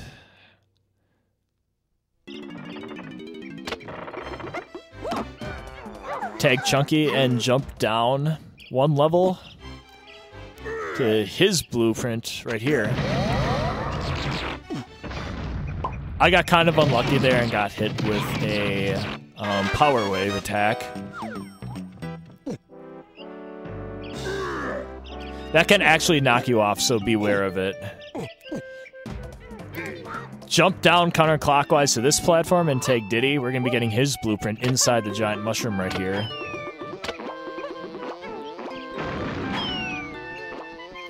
If you're short ammo, don't worry. There's a lot of it in this part of Fungi Forest.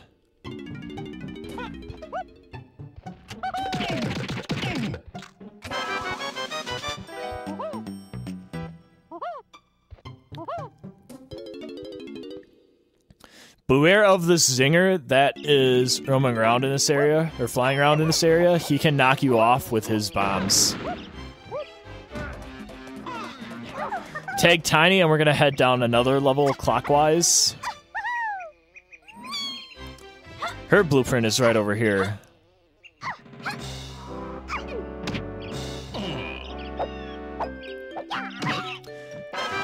After grabbing her blueprint, we're gonna jump off counterclockwise again. And we're going to swim through this wall right here. You can see the pink doorway that you came through is right there. And the place where you jumped off is right above you, behind you. Once you're out of bounds, we're gonna swim around. Head this way. Make sure you're staying right of that ammo chest you saw to the far left there, otherwise you have a chance of voiding out. And now we're in the area that leads to the giant tree. And once you're here, just jump back in bounds.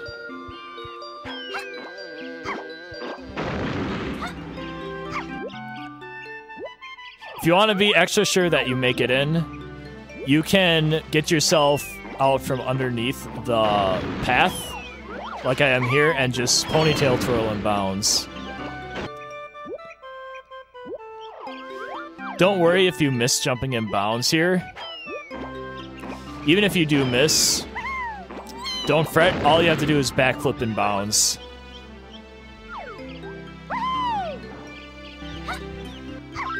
Again, grab some crystals if you need them. And we're going to tag Lanky right here.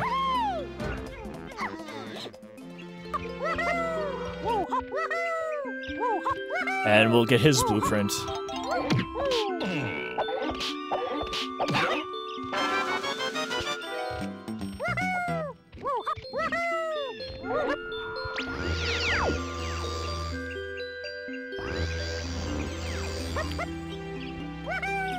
Head toward the blue-colored doorway, which will lead us to the barn area.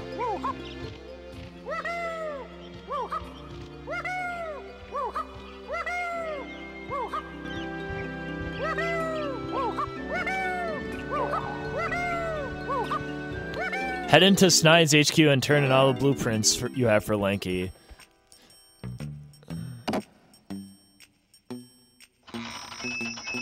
This part of the run features a bunch of golden banana turning. Oh, banana. Oh, banana. Oh, banana. Oh, banana. Oh, banana.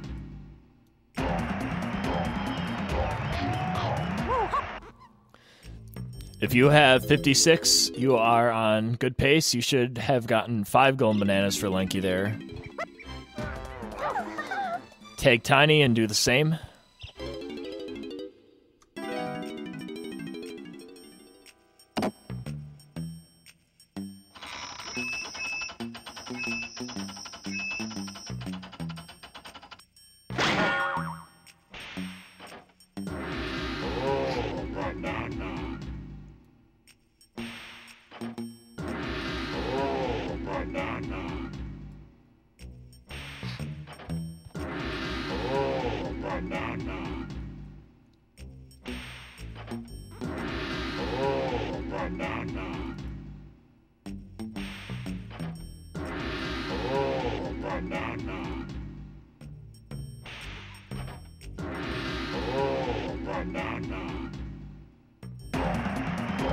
You should be getting 6 golden bananas for Tiny, which would put you at 62.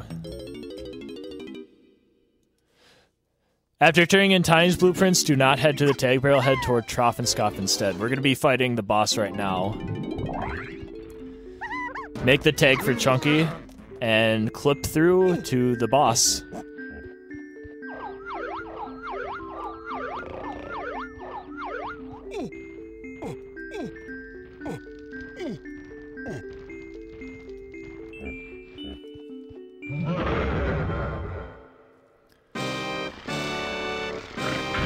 The first part of this boss works almost identically to the Aztec one.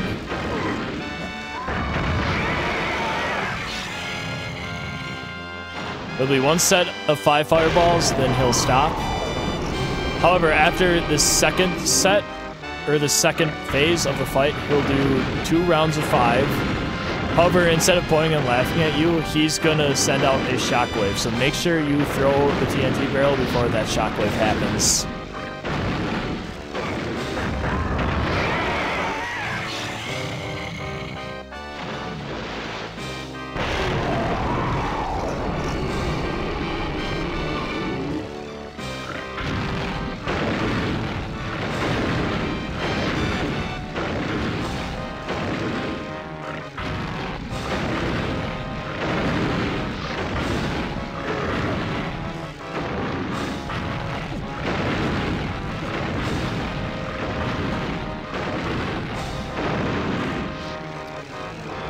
Here's his firewall attack. You can't take damage, so simply walk through it. I prefer to have my camera like this so I can pick up the barrel right away and throw it at him.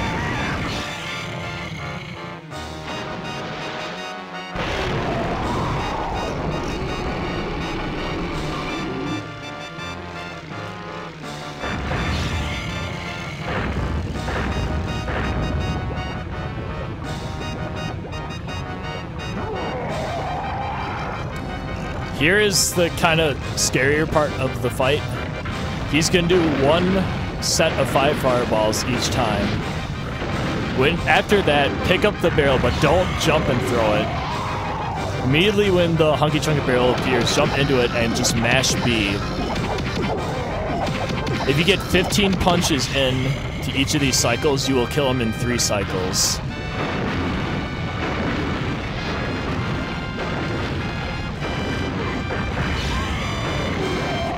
Make sure you're not standing right on the spot where the TNT barrel appears, because otherwise the Hunky Chunky barrel will not spawn.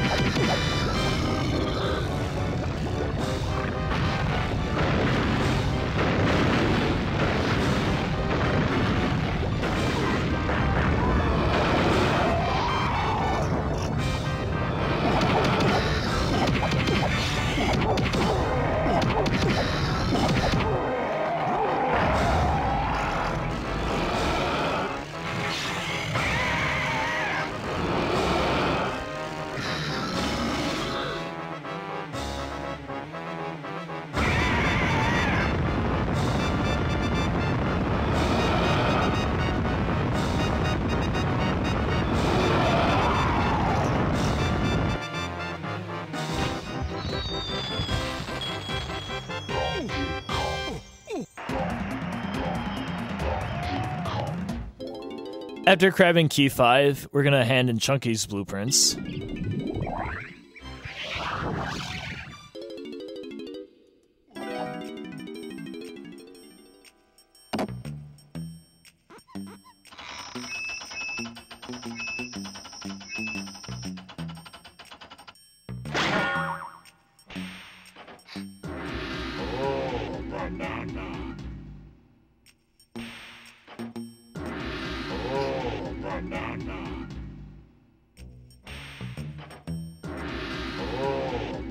banana.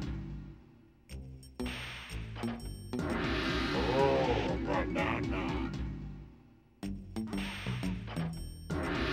Oh, banana.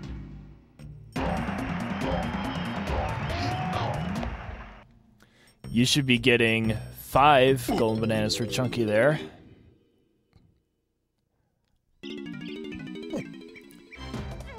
Tag DK and turn in his blueprints as well.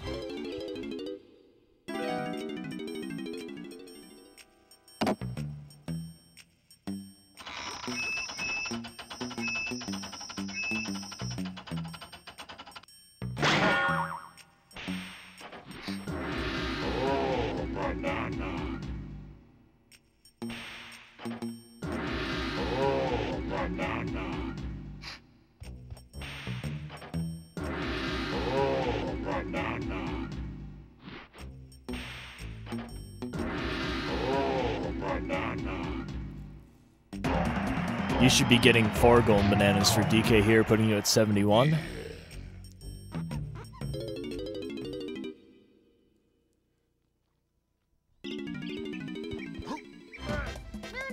Finally, tag Diddy and turn in his blueprints. You should have turned in blueprints for all 5 Kongs at this point.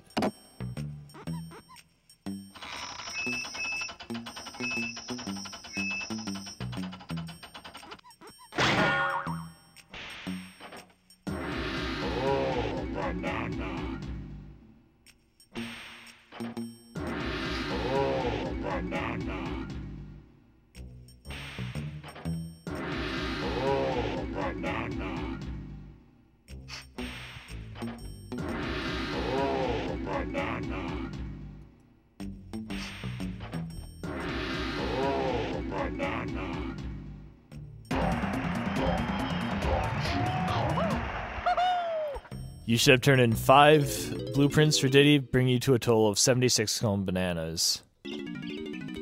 After that round of blueprint hand-in, head over to the moat by the barn. Grab some oranges if you need to, and then swim through walls through this wall. And swim to this golden banana right here. You'll have to do the swim through vertical walls glitch through the cage as well. After grabbing it, you can just walk out of it. And from out of bounds, jump into the barn's loading zone from out of bounds. And tag DK right away.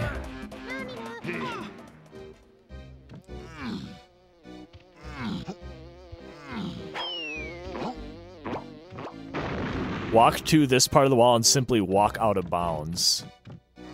We're gonna walk all the way around through that and grabbing his golden banana. Beware when you go out of bounds there, the room will very easily despawn, so make sure you take your time when walking through that out of bounds wall.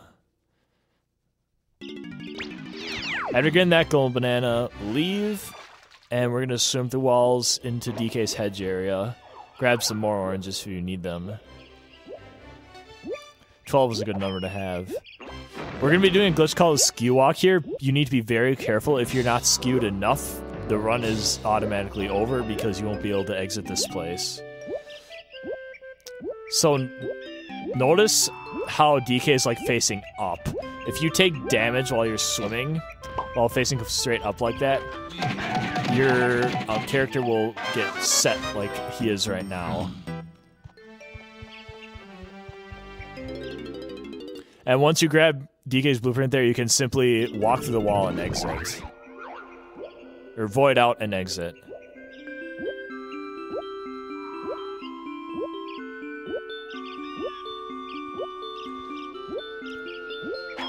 In the case where you don't get enough skew, which looks like this, you can see that I won't be able to walk through the wall here.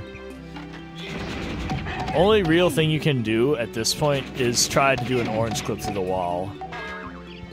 Unfortunately, that's pretty unreliable. That's the only way to get out of here alive. Or with the run alive. Just try to go to this corner, I guess, and just throw 4 oranges and pray. Fortunately, you are slightly skewed, so it's a little easier than most orange clips would be.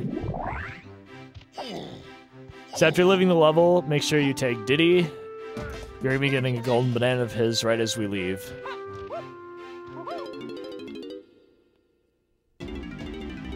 Angle the camera toward the K. Rool ship and use the leg to jump to the waterfall. Shoot the switch and grab the golden banana. Oh, banana.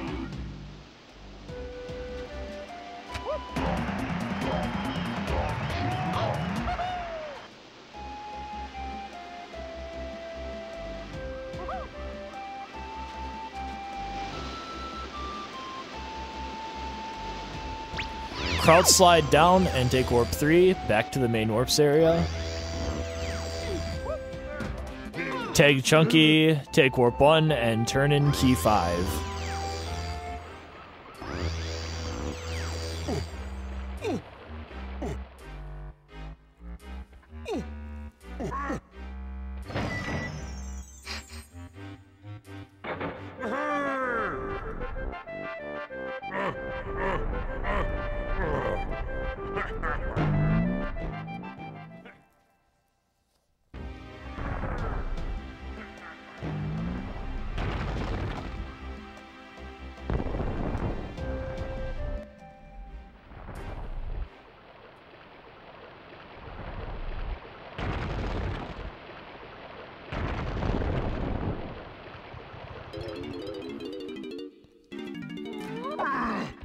You don't need to primate punch there.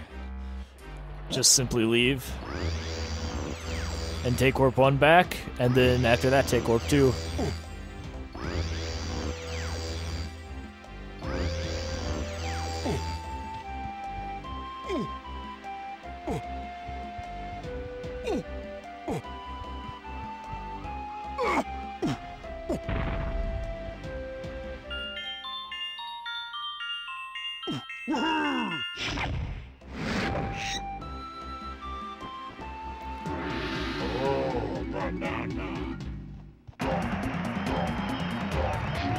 If you really wanted to, you could have done Castle before Caves, but it's faster to do Caves first. After getting Chunky's instrument golden banana, enter the Caves lobby. The jump with Chunky to Caves lobby is slightly tricky. I would practice that beforehand. Punch the wall to Chunky's left as he enters Caves lobby, and come in here to get Linky's blueprint.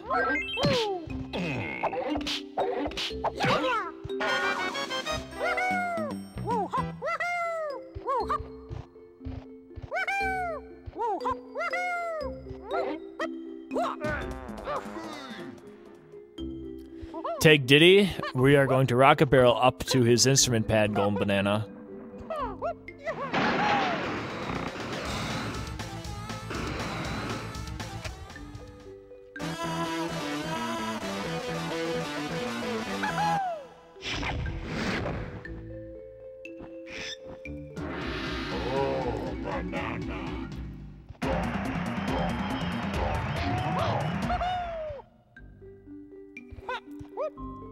Jump to the walkway and enter Caves.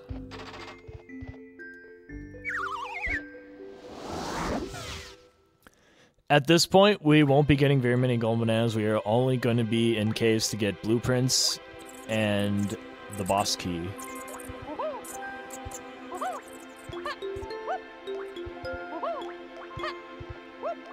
Take warps 1 and 2. Then take DK and climb to his blueprint.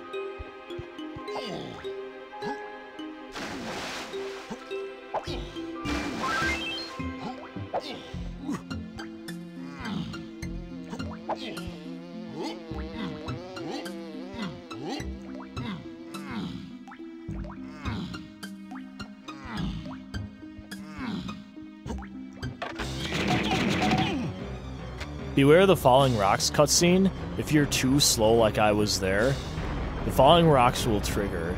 And if you end up killing the Kasplat and the blueprint appears while that is going on, it will disappear before the cutscene is over. So if you're late getting up there, try not to kill the Kasplat before the Falling Rocks cutscene begins. Otherwise, you do have actually a pretty good amount of time to get the blueprint before the Falling Rocks cutscene starts. Head back to the tag barrel you just passed and tag Lanky.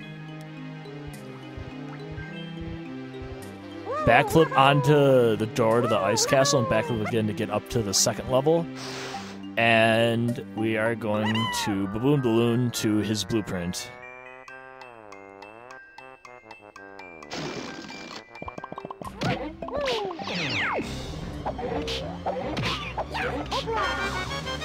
Try to get there really quickly so the falling rocks don't start when you are on top of there, because if they hit you, you're going to fall down and lose a lot of time.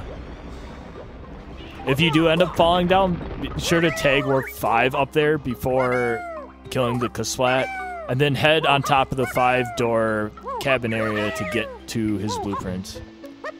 After getting his blueprint, head over to the single-door cabins area and tag DK.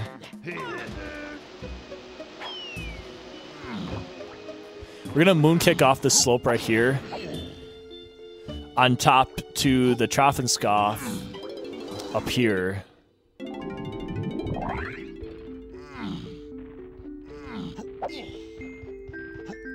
Either moonkick clip or ledge clip to get into the boss room.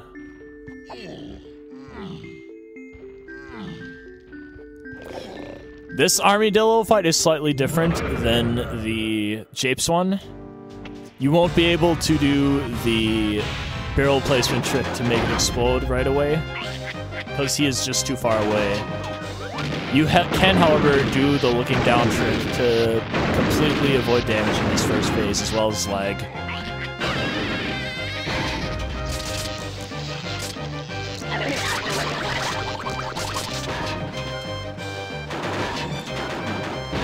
Again, like his first phase, roll into him right away and take damage in order to end the rolling sucker right away. And after you do look down, instead of going for another barrel, he's going to do this wave attack right here.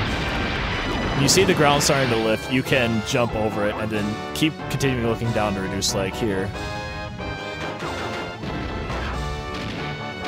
Again, I don't like having the camera pointed at the bosses for lag reduction reasons and for personal preference. It's not really necessary to keep the camera angled away.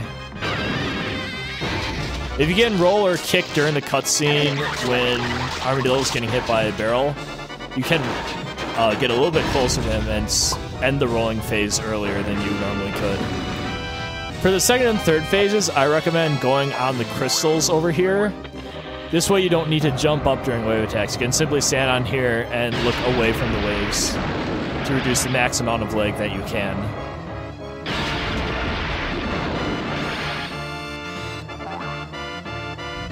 After 2 pounds, he is going to roll, and after he rolls, you can start avoiding fireballs again. The fireballs he shoots are the same amount that he does in Japes, so they're very easy to predict.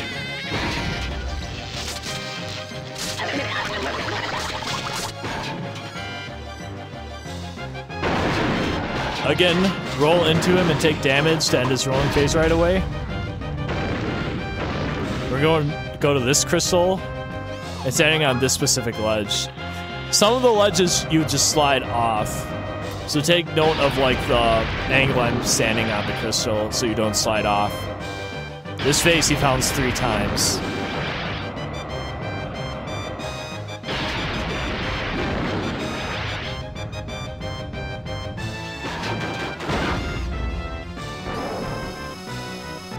This is a new attack he has that differs from the first Japes fight. He'll shoot these fireballs at you. After about 1 or 2 falls down, head back to this middle barrel.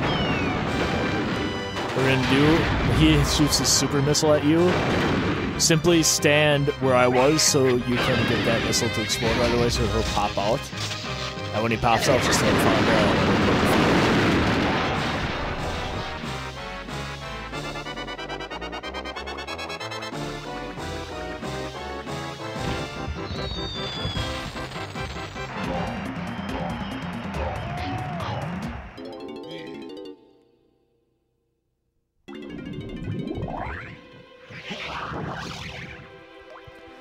walk off this building to the front of it and play the bongos to enter.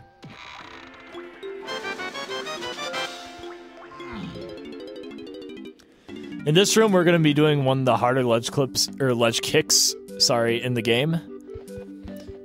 This is one you will definitely have to practice. You can see how low this platform is to the ground.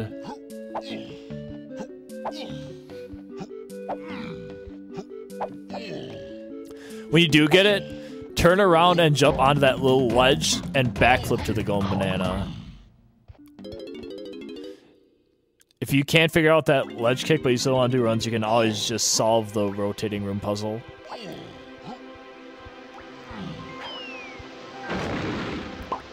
That zinger right there is pretty bad.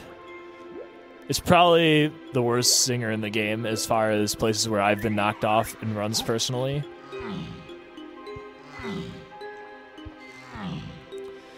Definitely beware of that one every single time you're over here. Which, unfortunately, you're over here a lot. Go ahead and tag Tiny. And head to her blueprint, which is over here.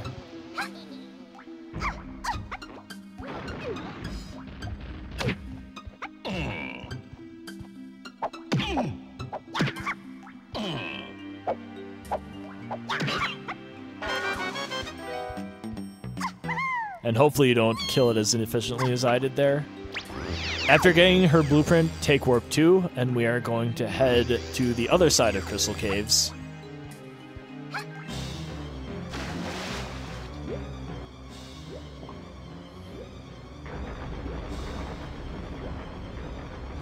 Hop up to the left here, and we're going to ponytail twirl toward Warp 4. After taking... Oh, I missed there. But if you do miss, you can always just go to this land right here and do it from that side. After taking Warp 4, ponytail twirl back to the platform you originally jumped on, and ponytail twirl again over that fence, and we're gonna kick slide up this slope. If your rhythm isn't good, you'll just slide down like I did there. This rhythm takes a decent amount of practice to do, but it comes pretty muscle memory after a couple of tries. So kick slide up the slope and tag Diddy. If you can't get that kick slide up the slope, you can always just walk up the normal way. Tag Diddy and enter the rocket barrel. Go over to the place where Baboon Blast is, and we're gonna fly all the way up to the ceiling. So yeah, right there where I landed. I'm not sure why I landed there. But you're gonna want to fly all the way up to the ceiling there. And the reason for this is the ceiling above the Baboon Blast pad is a different height than the rest of Crystal Caves. And because of this, you can just fly over the entirety of Crystal Caves. And we're gonna abuse this in order to get to Diddy's blueprint faster.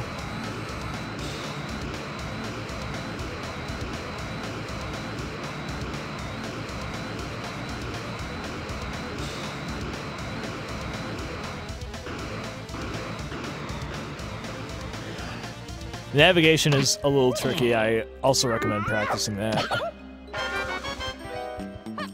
After gliding the blueprint, take Warp 4. And we're going to be heading to the 5-door igloo area.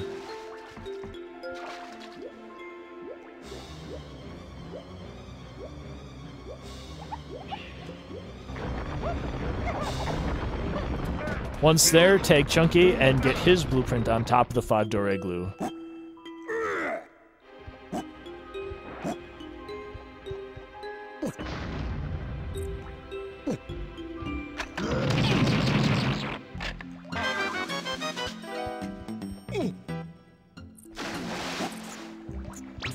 After getting his blueprint, head over to Warp 1 and take it. We're going to be getting the final golden banana in the level. We're gonna swim through vertical walls right here. If you just go straight, you'll head straight into the Gorilla Gone room. Just use it and grab the golden banana.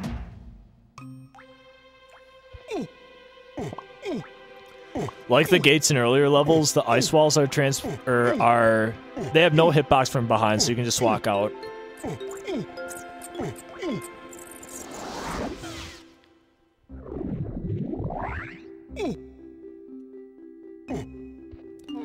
Once you leave, head down to the left and break open the ice wall there with Primate Punch and tag DK.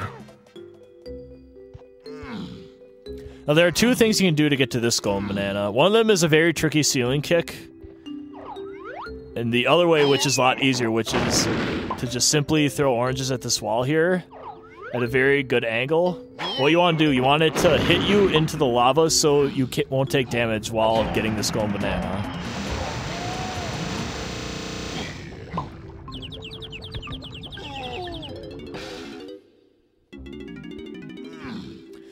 And here's the ceiling kick method if you want to try that. Use this crystal right here and do a moon kick underneath the ceiling of the crystal. I get a first try there, but it's actually pretty tricky because there's not a lot of room for error for the ceiling kick. After getting that Golden Banana, follow this path toward the main group of warps. If you just jump off there, you'll fall pretty close to them. Take Warp 1 and head straight to Castle.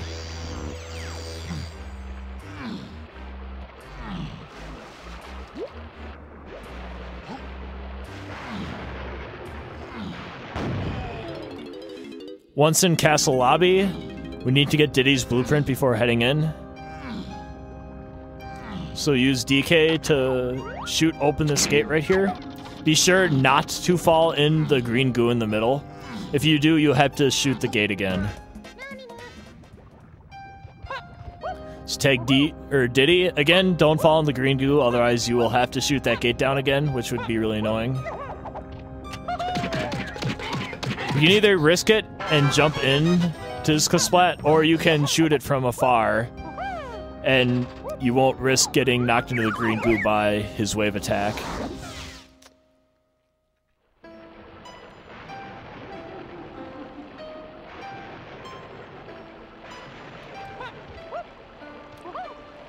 In Castle, we're only going to be getting one extra Golden Banana and Key 7 as well as the blueprints. Climb up this ladder here and head straight into the main tunnel.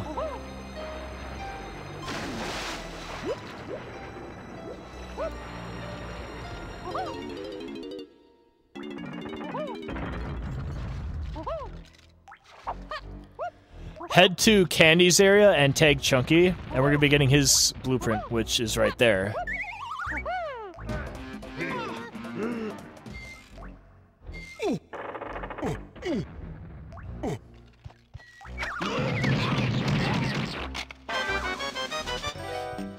After grabbing the blueprint, tag DK. Make sure you do not run out of ammo. At this point, we need ammo in order to advance. So if you're very low on ammo, don't shoot Chunky's Splat there.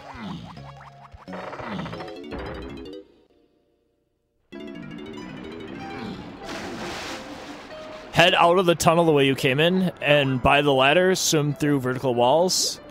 And we're going to be doing a nifty little trick here. Swim through vertical walls in the tree, you'll notice you won't get in. So once you get close enough to the tree, you can do the swim through shores glitch to actually glitch into the tree. That one takes a lot of practice, in my opinion. But once you get the feeling down, it's pretty easy. Shoot the switch here and get the blueprint for DK.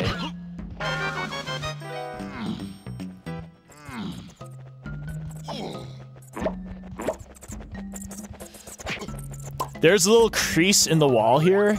It's kind of hard to see. I tried my best. What you want to do is roll on it or slightly to the right of it, and eventually you'll clip out of bounds. Walk a bit, and eventually you'll get to this area. Since you're out of bounds, you won't fall down, and you can simply kick your way to this Golden Banana. You can skip the whole sniper minigame.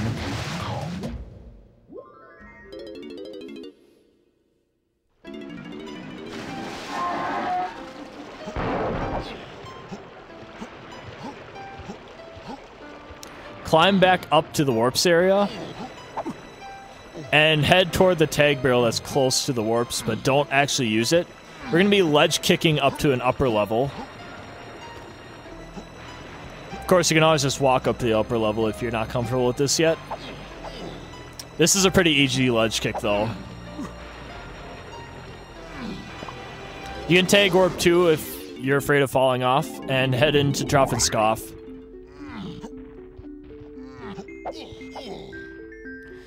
And again, moon kick or ledge clip to get to the boss.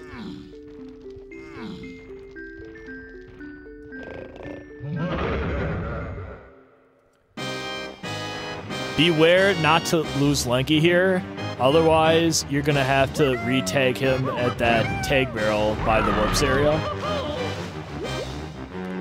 And if that's the case, you would have to tag the higher warp 2 before jumping down. Anyway, this is K-Rool cutout. There's a lot of lag in this fight, so I looked down for this first section of his fight. You have to shoot him 3 times at the spot he appears in.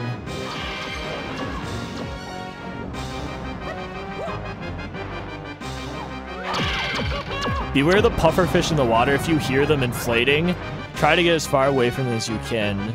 The explosion can hit you from quite a far ways away.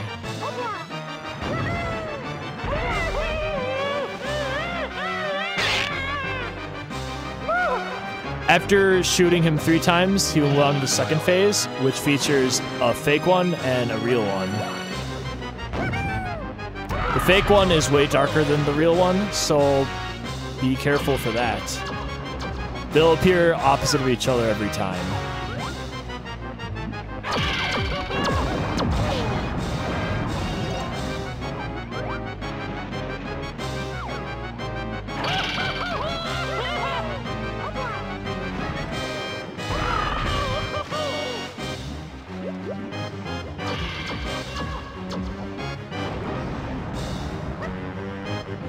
Again, just keep repeating what you're doing for this second part of the fight.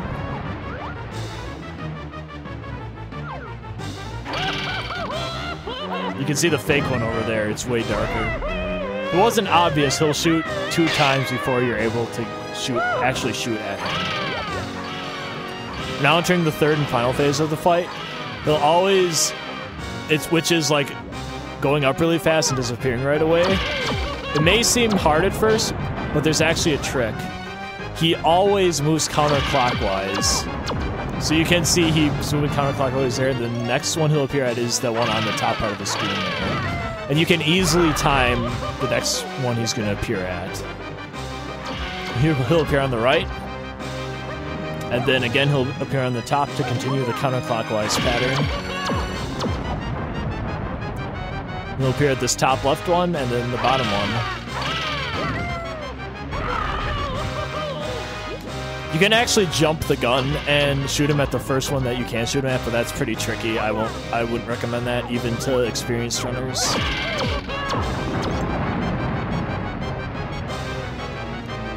Again, one more shot of this phase, and he goes down.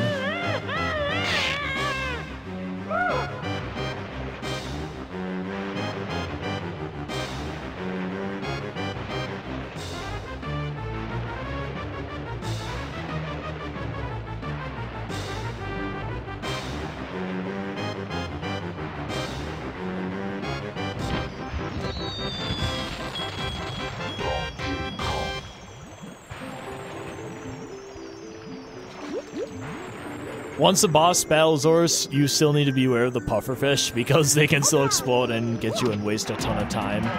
The area is very, very laggy after the boss fight because of all the sparkles, so be sure not to get hit, otherwise there's a ton of lag when you get hit. After leaving the boss fight, take these platforms carefully here, otherwise you're going to fall down and lose a ton of time. And kill this Kasplat for Lanky's blueprint. After grabbing his blueprint, continue to head clockwise. And once you get to this part of the bridge right here, crouch slide off, and you'll land right next to the crypt. There's a chance you would get stuck behind that gravestone, but you can just simply backflip out. Head toward the tag barrel, tag Diddy, and kill this Kasplat right here. If you remember, I don't have any ammo anymore, so I'm not going to kill him with my gun. Fortunately, there is some ammo on the outside. Before you leave the crypt, though, make sure you take Tiny so we can get her blueprint to finish up Castle.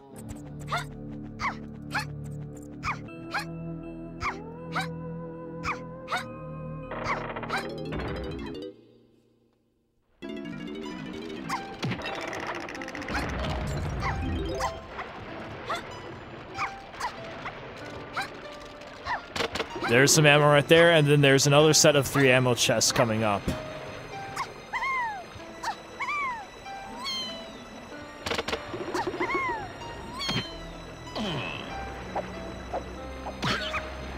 After getting her blueprint, just simply fall off, so you can void out to the beginning of the level, and you can leave Castle.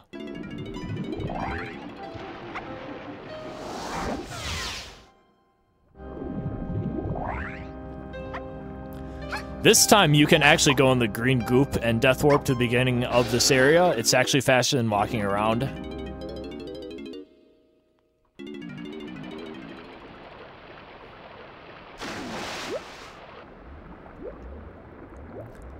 Head to Trophenscoff and turn in both keys 6 and 7.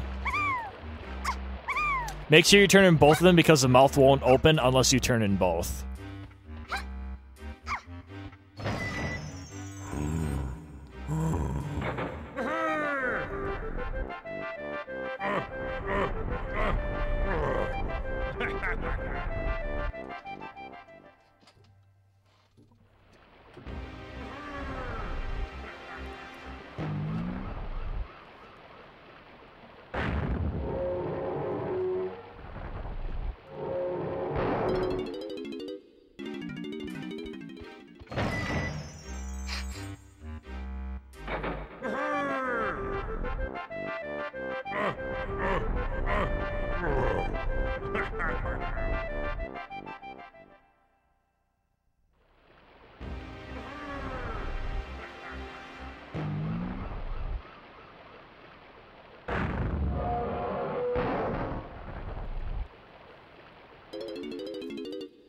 After turning keys 6 and 7, leave K. Lumsey's and head back towards K. Rule's ship.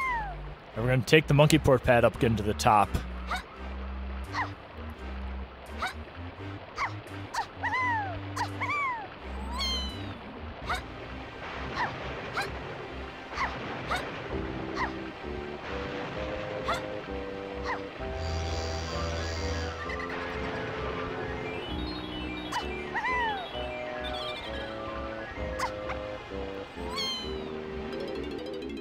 The only reason why we're in Hideout Helm right now is to get DK's blueprint.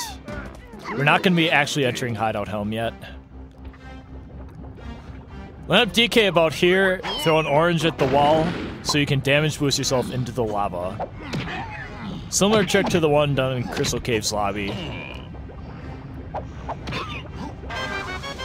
After grabbing his blueprint, simply death warp to the beginning of the lobby area and leave.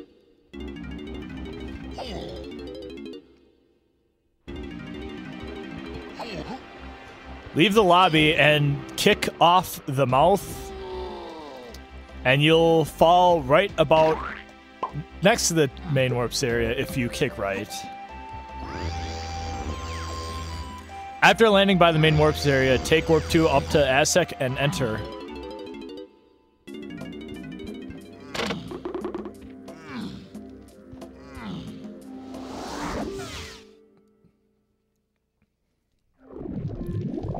The only reason why we come back to Aztec is to get the final blueprint, which is Chunky's. Chunky's blueprint is in a very far back corner of Angry Aztec. And this blueprint placement is the main reason why this route is slower than the fastest route, which is the Helm Escape route. So once you take Warp 1, tag Chunky and head into the second tunnel, we're going to become Hunky Chunky. Chunky's final blueprint is located in the 5-door temple, and since the switches aren't spawned, we're going to have to find another way to get in. If you're low on crystals at this point, there are plenty of crystals on the way to the 5-door temple. Backflip onto that light and jump and do Chunky's midair attack to clip out. Again, more crystals there if you need them. Just kind of make your way over the 5-door temple like so. As for the clip itself, backflip onto the second level here, and come into this back alcove, more crystals if you need it.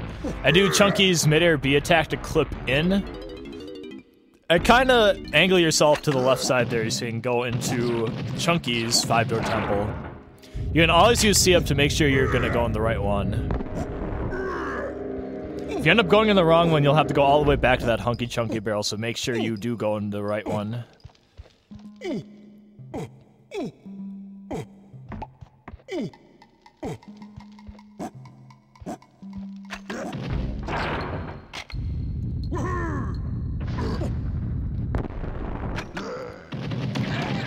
After making your way to the 5-door temple, grab the blueprint and head out. Don't worry about shooting the last switch on the wall.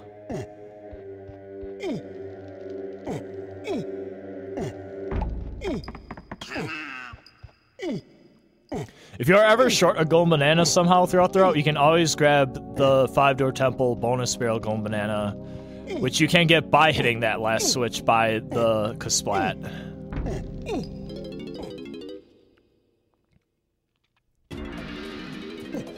After leaving the 5-door temple, make your way over to Snides.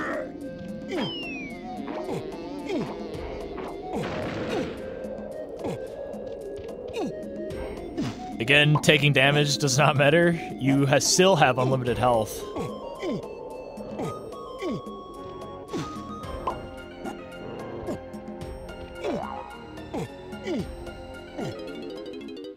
And we're going to be turning in blueprints for all 5 Kongs once again. The order actually does matter a little bit. We need to make sure Tiny's the last person to turn blueprints in. So just sit back and watch Oh Banana.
Oh,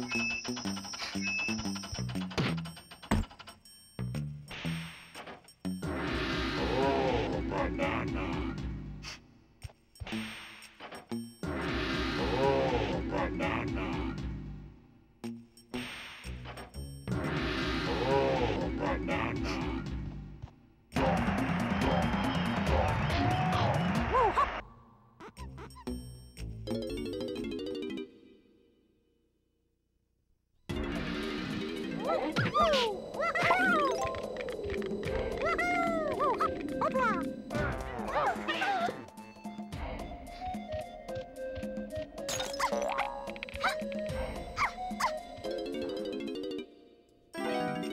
Again, Tiny is the last person you should be turning in blueprints with. And after we turn in these two blueprints, before leaving Snides, we're going to be playing a minigame. So make sure you don't mash B at the end of this sequence.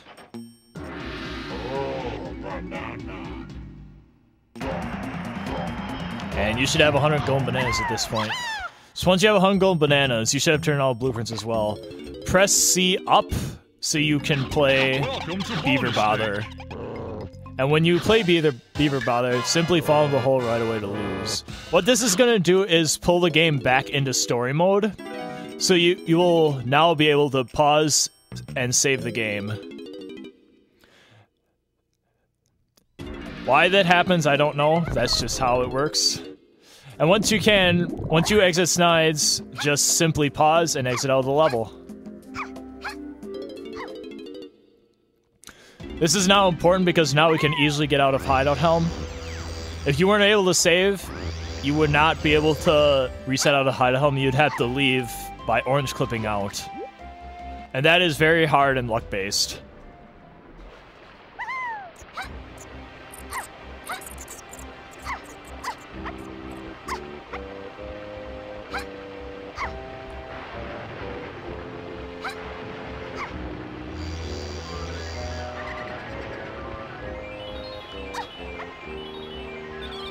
So warp 2 back down, and then walk over to Monkey Port, and again, enter Hideout Helm.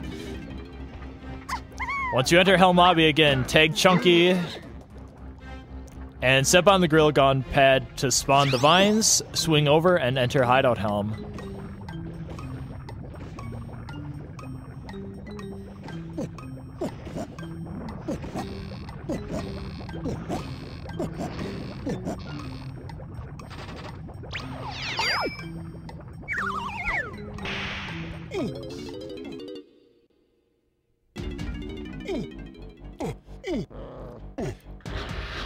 Once you're in Hideout Helm, tag Tiny here, and we're gonna kick slide up this first slope. Again, like in caves, if you're not comfortable with kick slides, you can just use Lanky's Orang Stand to get up here. Slightly faster to use Tiny though. Once you make it up the slope, the second slope you don't need a kick slide. You can take Chunky again, and we're going to shoot the pineapple switch to open the store.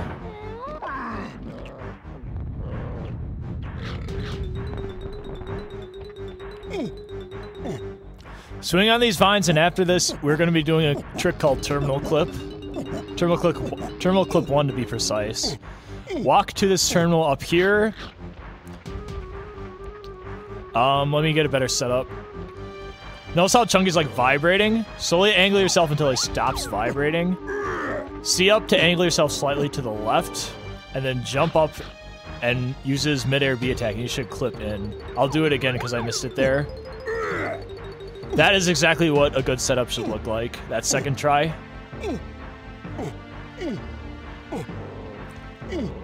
Now it's a pretty easy trick. It takes a little bit of practice to get used to, though. After that, follow my route here. Out of bounds hill, Chunky gets to this area, which is Tiny's, behind Tiny's bonus room door, I guess. After passing underneath there, you should only take like 1 or 2 long jumps to get to DK's. We need to walk around DK's room, and once you get behind here, the camera pans like this and you can't see Chunky. So you have to be very careful that you don't accidentally walk in bounds here. And once you get all the way to the other side, you should be able to move the camera again. Have that green radar thing to the upper left, and just kind of walk this way. It's about 3 long jumps till you get to this point. This is the place behind the door that opens after you turn off the Blast-O-Matic. So once you're here, just backflip inbounds and continue on.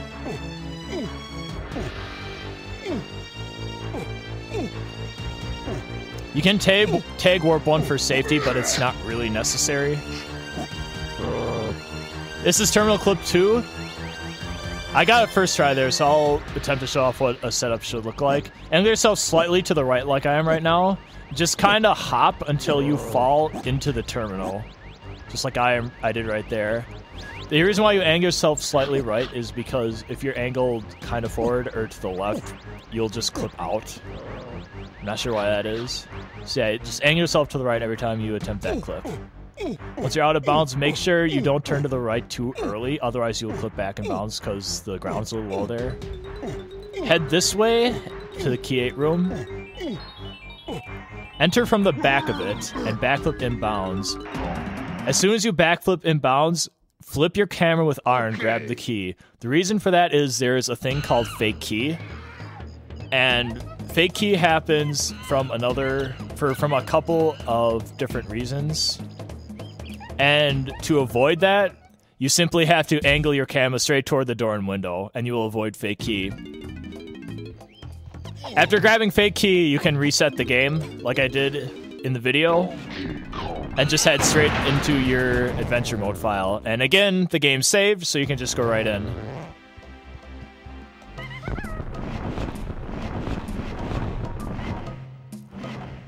Again, just showing off that the game did indeed save.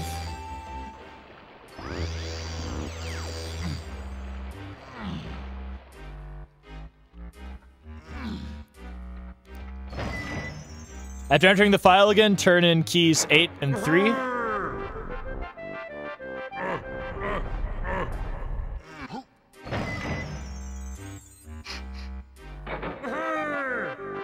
And again, we're going to be doing another reset here to skip a cutscene. So right when K. Rool's ship shows up, we're going to reset. If you reset too early, the game won't save. So right there is when you want to reset. Okay. Again, go through the main menu as fast as you can to get back into the file.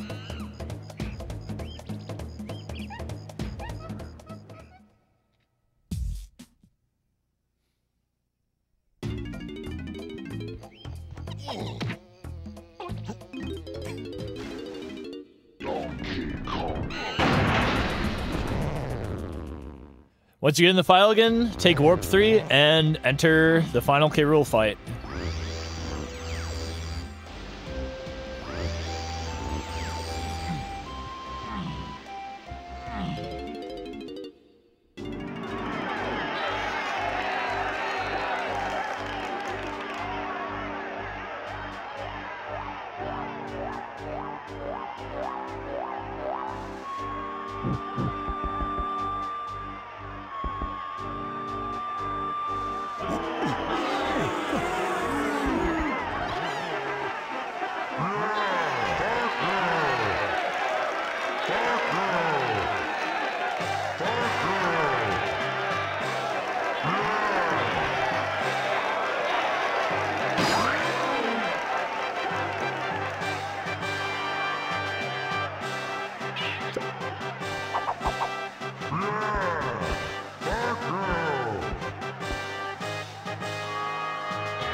Alright, to start the first phase of the K. Rool fight, get your camera out of, press R to get it out of the mode where it faces K. Rool, and jump on the platform, or the post behind you, and face your camera away from K. Rool. This will help with lag reduction.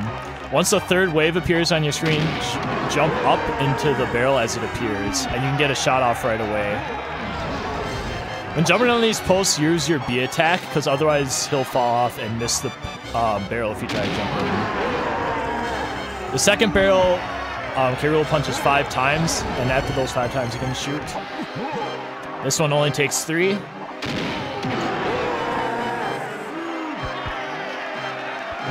Again, I'm keeping my camera away from K. Rool at all times for lag reduction. And this one takes 7 until you have to shoot. This is probably the easiest part of the K. Rool fight by far. 1, 2, 3, 4, 5, 6, 7,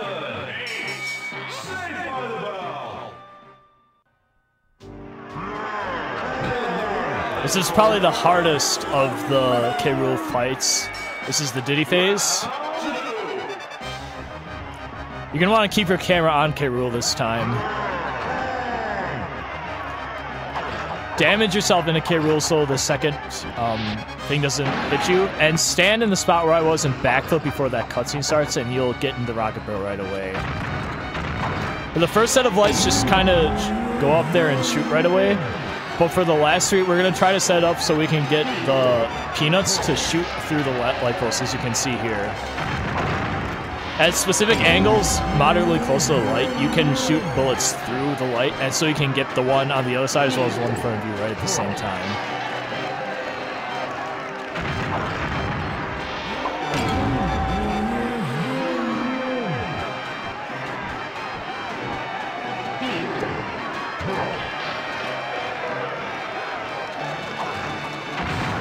As you can see, it's not as easy to set up as you would think.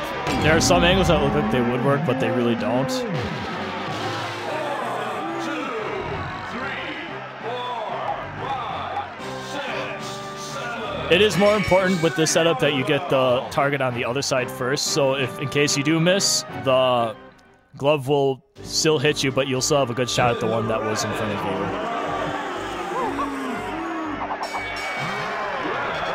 Leggy fight can go really bad if K. Rool misses slipping on a golden banana. There are 4 phases to this fight, so for the first one... Sorry, 4 rounds to this fight. So for the first part, simply line yourself up before those numbers appear, between the red and yellow, and kind of line yourself up so you can get this barrel right away. Throw it approximately right where that big star is. Try to avoid damage, and when K. Rool gets off the pad, start playing your instrument, K. Rool will spin around right onto the banana. K. Rool cycles around the ring, so it's important that you get all these barrels thrown at the right time.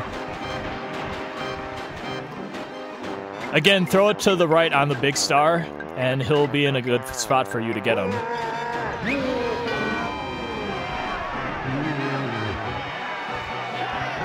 Keep making your way around. This time you're going to throw the barrel to the left on the big star. Don't play your instrument until K. Rool is running on the side with the yellow and red. Otherwise, he's going to miss a banana completely here. If you're not sure where K. Rool's going to end up, you can throw the banana straight on the instrument pad. That could waste time due to you getting damaged. For the last one, throw the barrel straight toward the blue corner. And K. Rool should end up right on the banana, or a little bit before the banana when you get there.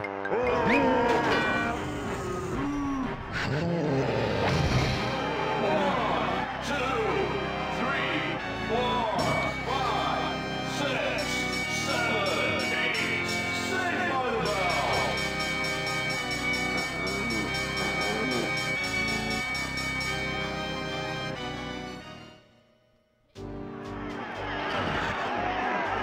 This part of the K. Rool fight is not necessarily the hardest, but it's probably the most complicated. This part has a ton of lag, and we're going to be doing a ton of lag reduction. Lag reduction actually saves probably around 20 to 25 seconds in its entirety, so lag reduction is very important for this part of the K. Rool fight.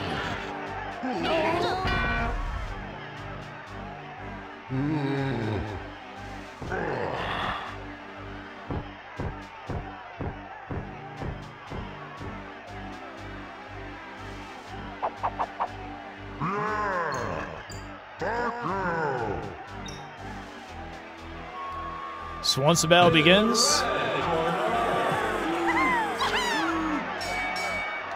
which is now, jump on the red post immediately. You should be able to stand on there and just simply look up. Not only does this reduce lag, but you won't get hit by the shockwaves that K. Rool produces.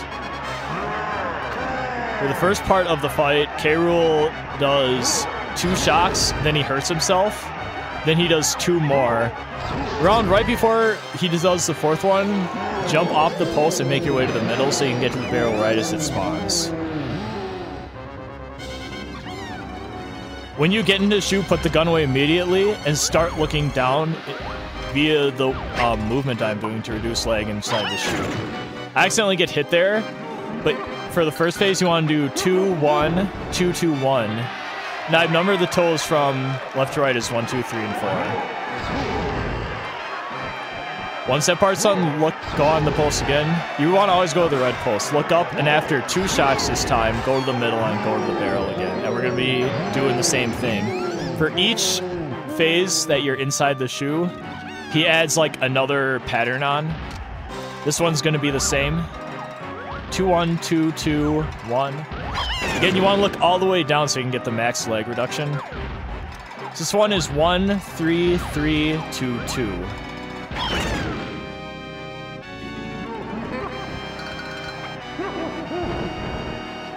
Takes a little practice to get used to the toe pattern and memorize the order, but it's absolutely worth it. And again, if you're not sure of, if you're not very good with the memorizing yet, you can just have your gun out and shoot the toes the normal way. This part of the fight, he shockwaves 3 times and you jump off before he does the last one. This one is different. You have to do 2, 3, 4, 3, 4. Because you need to line yourself up on the right side of the shoe to get his rightmost toes. This one is 2, 3, 3, 4, 4. Then finally, the new phase is 4, 3, 4, 3, 4. One thing about getting hit, there's a chance if you get hit, the toes would desync and the toes will go in a different order than you're used to. So don't panic if that happens. For the final part of this phase, he'll do 2 quick shockwaves, then 2 more quick shockwaves. And after the second round of quick shockwaves, jump off and he'll only do 1 more after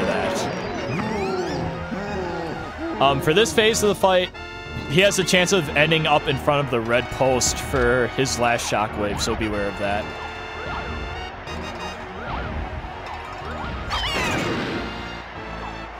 The toe pattern is the same as the last one, so if you can remember that.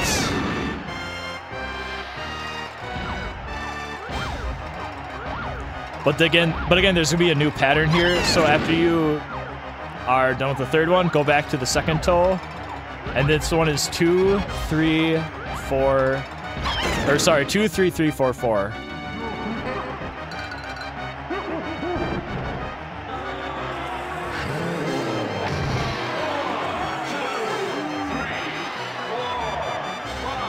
I did mention that oranges cause a lot of lag, but the oranges are actually less laggy than having the gun out inside the shoe, and that's why oranges are used there instead of the gun. This is the last phase of the K. Rool fight. It's pretty easy, but you can lose a lot of time. 30 seconds if you end up missing a primate punch here.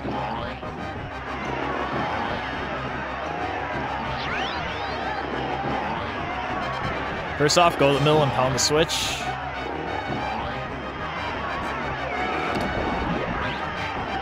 Then head to the red corner and use the Gorilla Gun in that corner.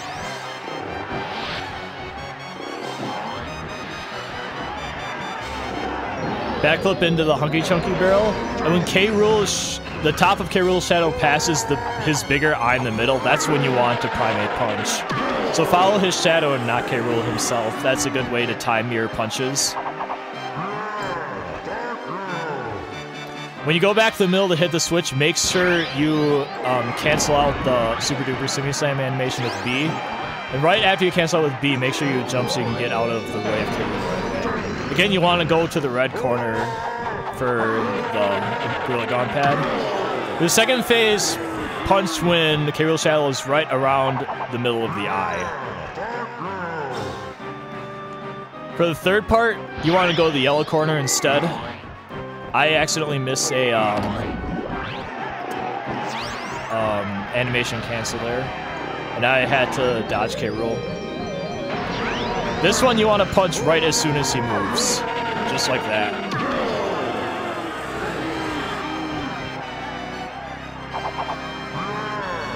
Because I missed a punch, or I missed the slam at the beginning of the phase, K. Rool's kind of desync. He normally runs in front of you for this final phase on the red part. You have to avoid him.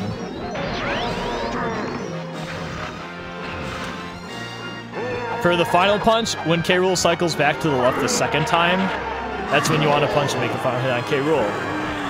And congratulations, you just beat the game without entering any of the levels early.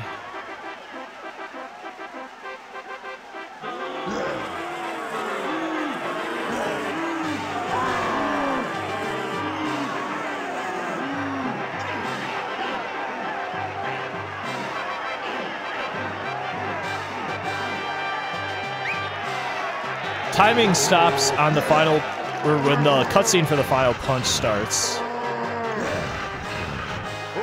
So the rest of this is just all cutscene. It's actually a pretty good amount of cutscenes at the end. You don't necessarily have to watch it all.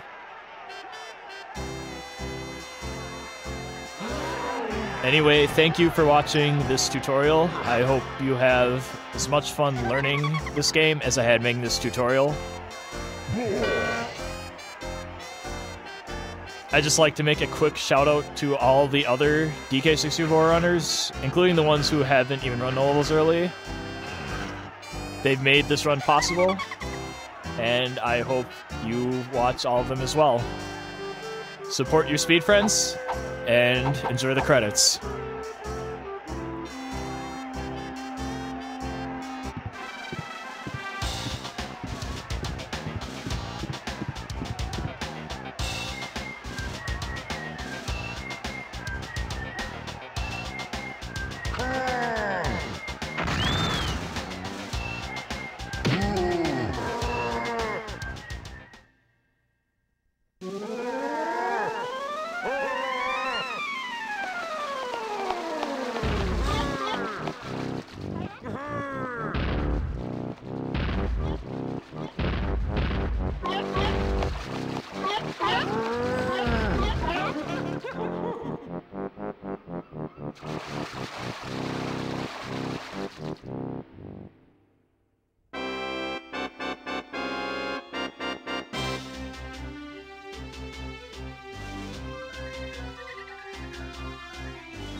4,